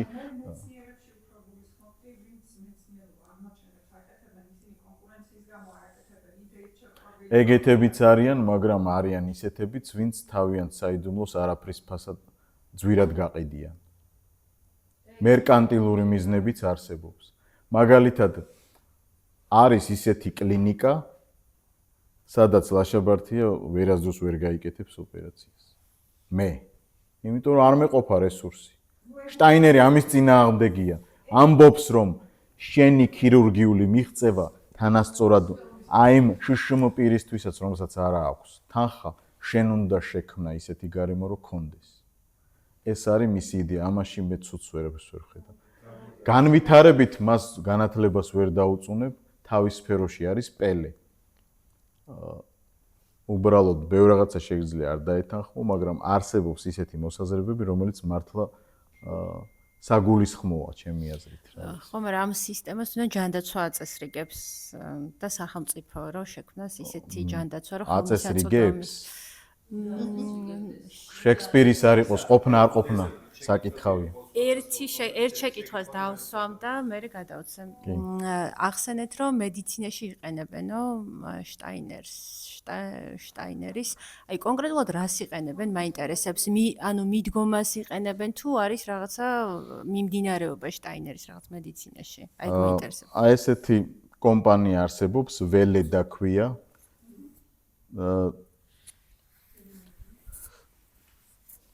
კონკრეტულად არ მახსოვს სად არის ტერიტორიულად და იქ ფარმაცევტული კომპანიაა. ჩვეულებრივ ხო, შტაინერისტების დაფუძნებულია იქ, მათია. არა, ესენი მაქსიმალურად იყენებენ თანამედროვე მიღწევებს, მაგრამ მისტიურ ასპექტსაც რთავენ, მაგალითად თუ უნდა გამოიყენო დაუშვათ პიტნა რო პრეპარატში შტაინერისტი ამ პიტნას გაზრდის რომელიღაც იმ პერიოდში რომელიც მიაჩნია რომ დადებითად იმოქმედებს განარამეს დაუმატებს იქ ცუდს რომ რწმენის ასპექტით აკეთებს ამას გესმით ანუ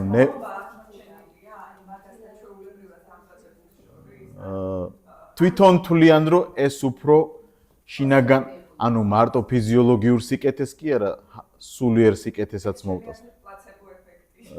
თვითონ ანუ რწმენის ასპექტი ყველა შემთხვევაში მეცნიერებაში პლაცებო დაღიქმება.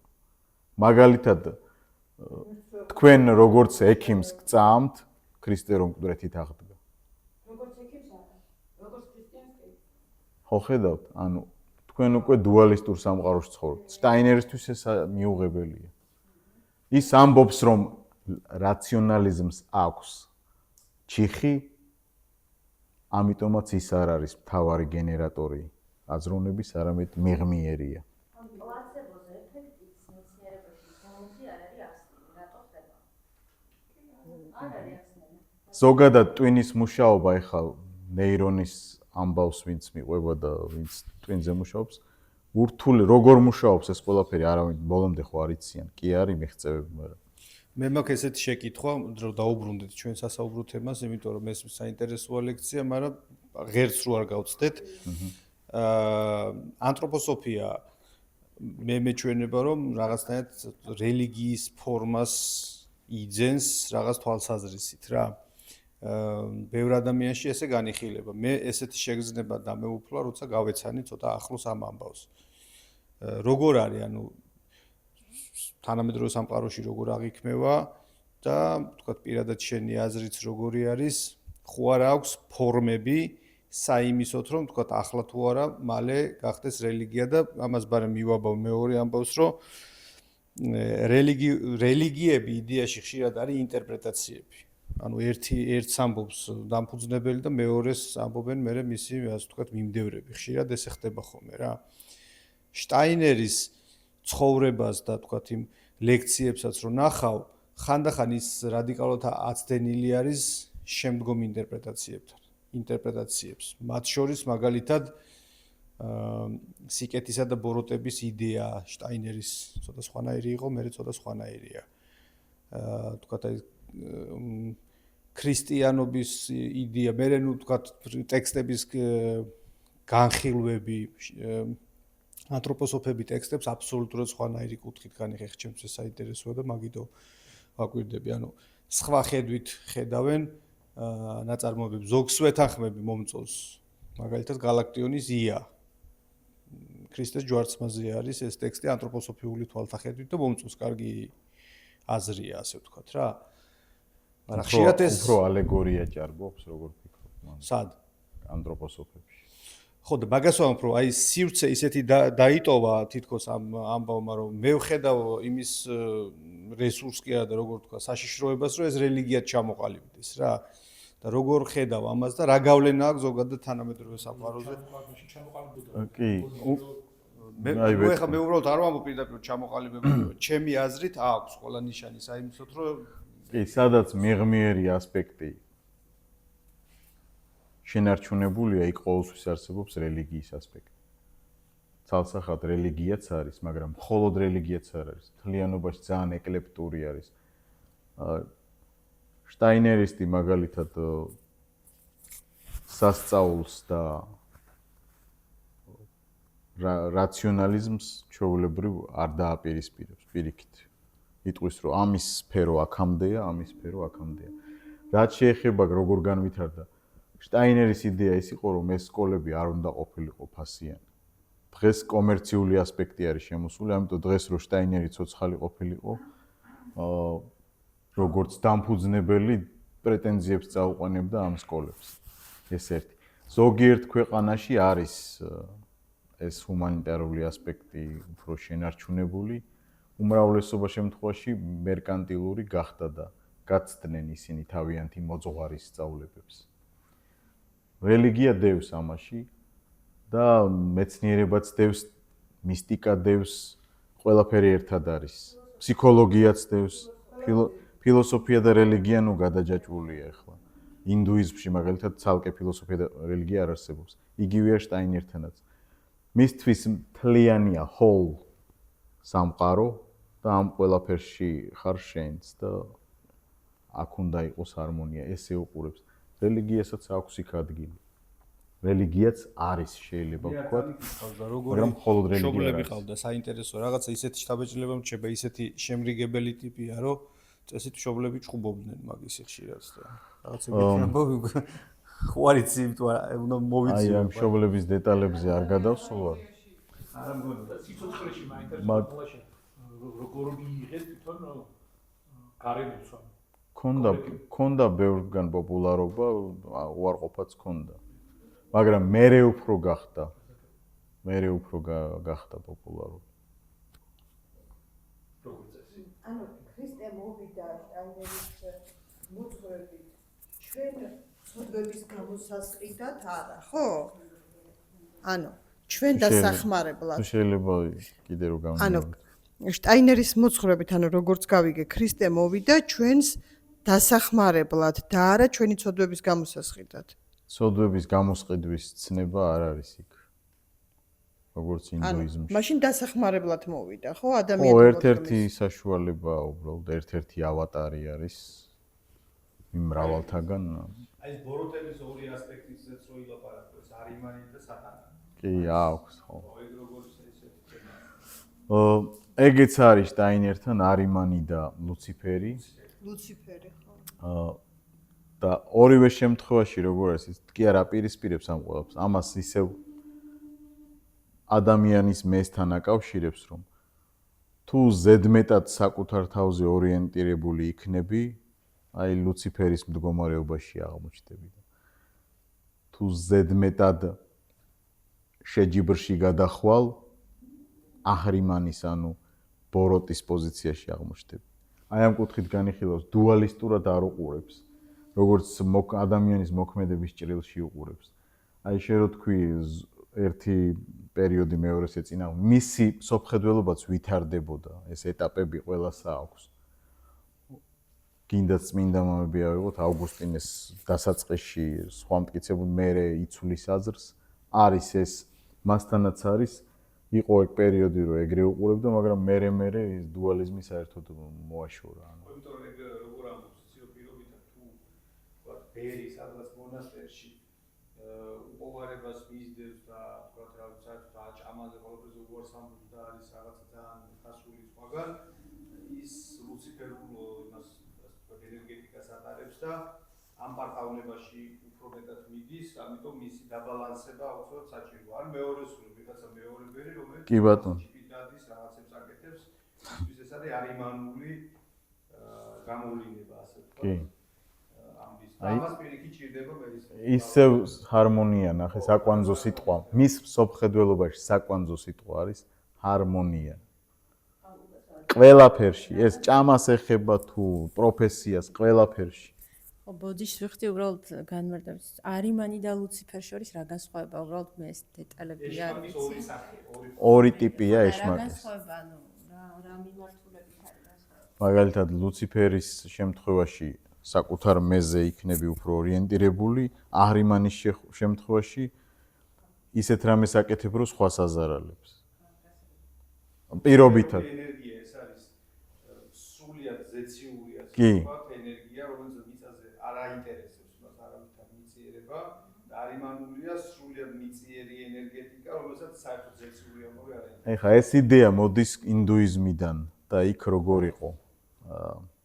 ინდუიზმში იყო, მაგრამ უფრო ზოროასტრიზმში არის ეს გაშლილი, უფრო სწორედ. ზოროასტრიზმში არის ახურამაზდა, იგივე ლუციფერი ანალოგიურია. ახურამაზდა არის სიკეთის მეუფე, ხოლო აჰრიმანი არის ბოროტების მეუფე.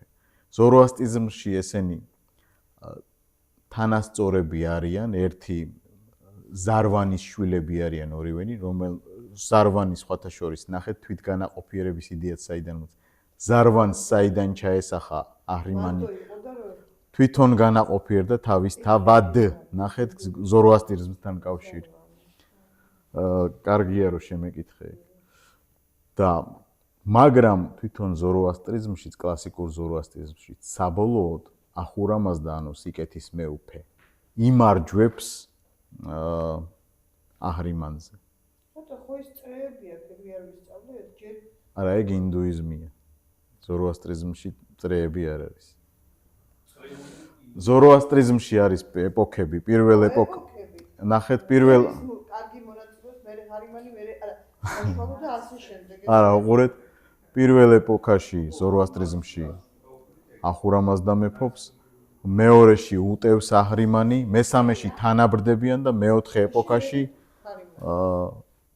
იმარჯვებს ახურამაზდა, მაგრამ ზოროასტრიზმში წრიული არ არის ისტორია. წრიული ინდუიზმშია. 12-ია ის სხვა არის. ეგ იდეა სპატაშოზე საინტერესოა, გასულ ვერ ვიქარ ერთ მოთხრობა მოხდეს.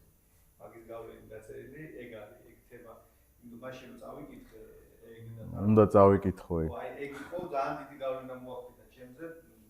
მე ვიხდი თუ მოახდინა და ეგ იდეა საინტერესოა, თუმცა მაინც რაღაც ამბავში მე მგონი რომ ისეთია ძალიან როგორ ვთქვათ, გონებას კეტავს რა, როგორც ასტროლოგიით ვიყავ ერთ პერიოდში გადაცებული და მე მივხვდი რომ სერიოზული ჩიხი იყო ეს გონებისთვის. ვთქვი ანუ თუ არ დატოვე ეს მდგომარეობა და არ გამოხვედი.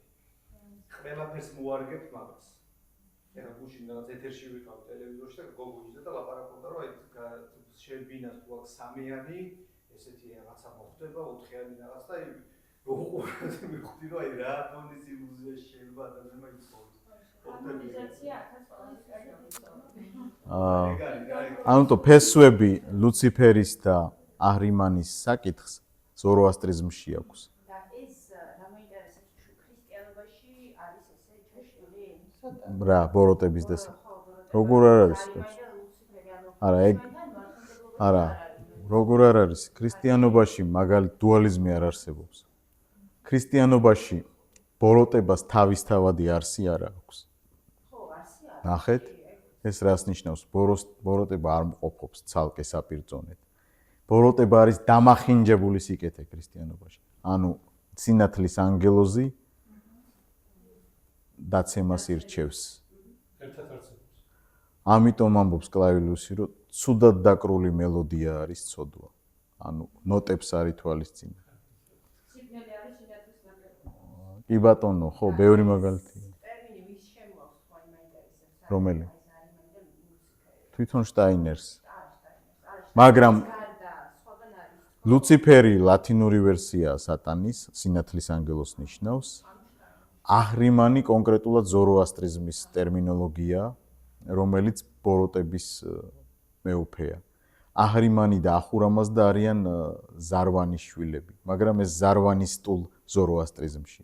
თვითონ ზოროასტრიზმში ახურამაზდა და აჰრიმანი სულ მყოფობენ, მაგრამ საბოლოოდ ახურამაზდა იმარჯვებს. ანთროპოსოფების ესთეტიკა, გემოვნება, ხედვა და ასე შემდეგ ირჩევს აიკითხოთ, ეგეთი ავტორი არის, მე საკუთარ მომწონდა წავიკითხე, მაგრამ ნუ რა ვიცი, ესეთი ტოპ იმათ ითვლება ნოვალისი. ნოვალისი ეს არის ანთროპოსოფიული ბიბლია არ არის, მაგრამ ნუ რაღაც ის არის თქვა რა, ნოვალისი. ნოვალისი. აიკითხეთ და მოკლედ იქ კარიგებ დაახლოებით ითვლება რომ ეს არის სულად ანთროპოსოფიული ეხლა ნახეთ, მასეთ ავტორებს პლუსი ისა აქვს, რომ გააზრებას გაწვდის. ჩემ შემთხვევაში რას ვაკეთებ მე, რომ ვერ ექცევი ბოლომდე, მაგრამ პირველ რიგში რომელიმე მსოფლმხედველობის გაგება, რელიგიის გაგება თუ გინდა, რომელ რელიგიას ეკუთვნიან, პროფესიას არ აქვს მნიშვნელობა. ვერ გაექცევი, მაგრამ მაქსიმალურად უნდა ეცადო იმის ტყავში შეხვიდე, შიგნიდან დაინახო და მერე გააკეთო კრიტიკა. იმიტომ რომ სანამ შტაინერი მაგალითად რაციონალიზმს გააკრიტიკებდა ზოგ შემთხვევაში გადაჭარბებულად, თვითონ უძლიერეს რაციოზეა გაზრდილი ახლა 14 წლის რო კანტს წაიკითხავდა. ანუ გავლილი აქვს ეგ გზა. აი რომ გაიგო ეს არის თავარი. ნუ ფილოსოფიის დოქტორი იყო ახლა. არა, თუთხმეტ საათში ხო არ იყო. კანტი თუ ვერ გაიგო, ვერ გახდებოდა. თუთხმეტ საათში ხო არ იყო დოქტორი. მერე გახდა, მაგრამ მისი განვითარება ადრე დაიწყო. შტაინერის მთელი თემა და უბედურებაზე და ბედნიერებაზე რა ყველაფერი მე მომიგარი, რომ ეს კაცი უბრალოდ იყო მაძიებელი, სწავლობდა, შეიმეცნებდა და სამყაროს ჰარმონიზაციას საკუთარ თავში ცდილობდა. უბრალოდ როგორც ხდება, რომ მე რაღაცას ვლაპარაკო და მე უბრალოდ აქედან ხდიან რელიგიას ასე. კი. და შტაინერიც რო გითხრათ. გამსახურდია შემოიტანა იდეაში საქართველოს. ხო, მაგის ის არა, მაგას ვამბობ რა. სიკეთის კეთება და ჰარმონიზაცია რეალურად ბევრი რელიგიის არანაირად, უბრალოდ ეს საინტერესო ფსიქოლოგიის ფილოსოფოსი იყო, მე ამამდაშულში არ შემოხვდა. ბაბერო ბაბოჩებდა ბევრები და ბაბუ სოციალიზმი რელიგიიდან ქრისტიანობიდან დიდად კი არ განსხვავდება. უბრალოდ კომუნისტებმა არ გაატარეს კარგად და რეალურად ახლა თანაფარდობა თანასწორობაში აი პრაქტიკულ ასპექტში რო ნახეთ კომუნისტებმა სოციალიზმი რო შეებასეს გაატარეს ხო? ქრისტიანობას არ აინტერესებს მისიერი სამბაური არა, ანტიცება რაც არის რელიგიურად ხო? ჩვენთვის საფუძველი სოციალიზმშიც არის უარყოფილი, არაკაცკა არის, ანუ ეგეც იყო გააზრებული და ძალიან კი არ არის შორსო უბრალოდ სუდად არის გატარებულიო. ესე მგონია მე რომ ქრისტიანობა არ არის ჰუმანური რელიგია. ხო, აი მაგასაც აქვს უშუალოდ. რომელი არის მაშინ ჰუმანური? როგორც თეოლოგი გეუბნებთ, ქრისტიანობა არ არის ჰუმანური რელიგია. ბუდიზმი. მე არ ვიტყვი. მე მაგალითად მე ვიმსჯელოთ. ეხლა როგორც ქრისტიანებს გეწყინათ, მაგრამ ბოდიში. გეტყვით, ერთი წუთი. შტაინერიზმის კიდე ერთხელ ვამბობ, ქრისტიანობა არ არის ჰუმანური რელიგია. შეგიძლიათ ეს სპეციალურად ამოჭრათ და დადოთ, არ არის პრობლემა. YouTube-ზე სადაც გინდათ. ქრისტიანობა ყველა მიმდინარეობას გულისხმობს. არ არის ჰუმანური რელიგია. გეტყვით. მაგრამ შტაინერის პრაქტიკული ასპექტი სამ სფეროში არის გაშლილი. ეს არის ვალდორფის პედაგოგიური სკოლა, მეორე ბიოდინამიური ის ფერმები, მესამე ანთროპოსოფიური მედიცინა, რაზეც ვილაპარაკე. აი ამ სამ ასპექტში ხედავთ მის პრაქტიკას. ეხლა რატომ არ არის ჰუმანური ქრისტიანობა? არც ერთი აბრაამეული რელიგია არ არის ჰუმანისტური და ჰუმანური. იმიტომ რომ აბრაამეული რელიგია აღიარებს ავტორიტარულ ღმერთს, რომელიც ჯის ადამიანს.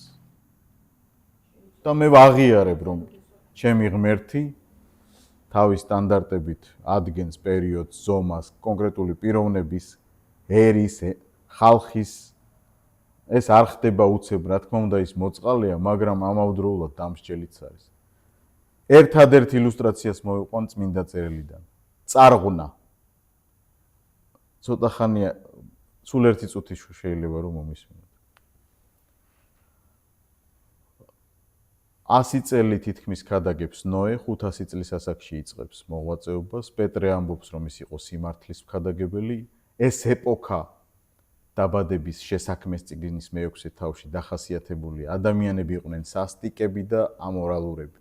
ორი მახასიათებელი.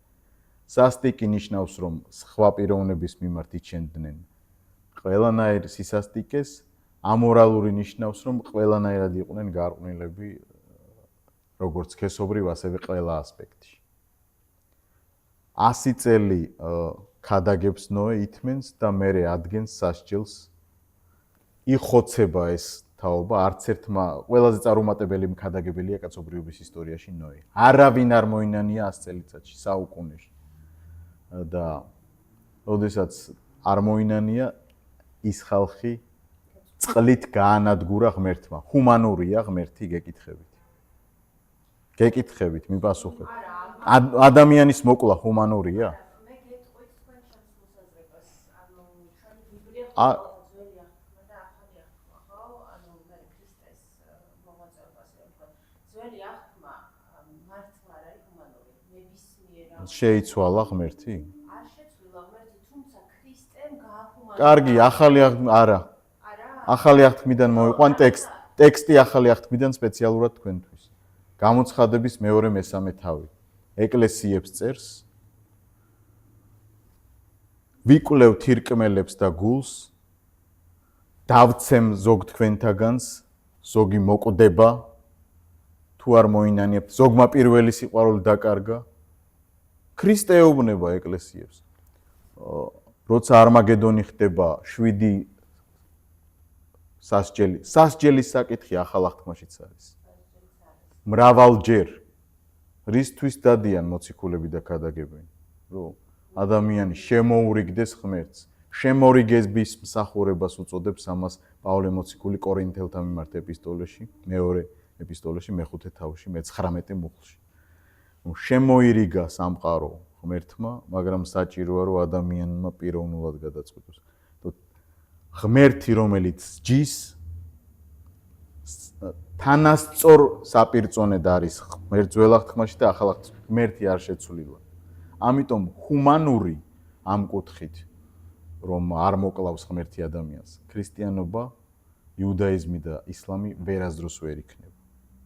ქრისტიანებს ჩვენ არ გვწამს ჰუმანური ღმერთი. ღმერთი სიყვარულია, მაგრამ სიყვარულში მისი სასჯელიც მოიასრება.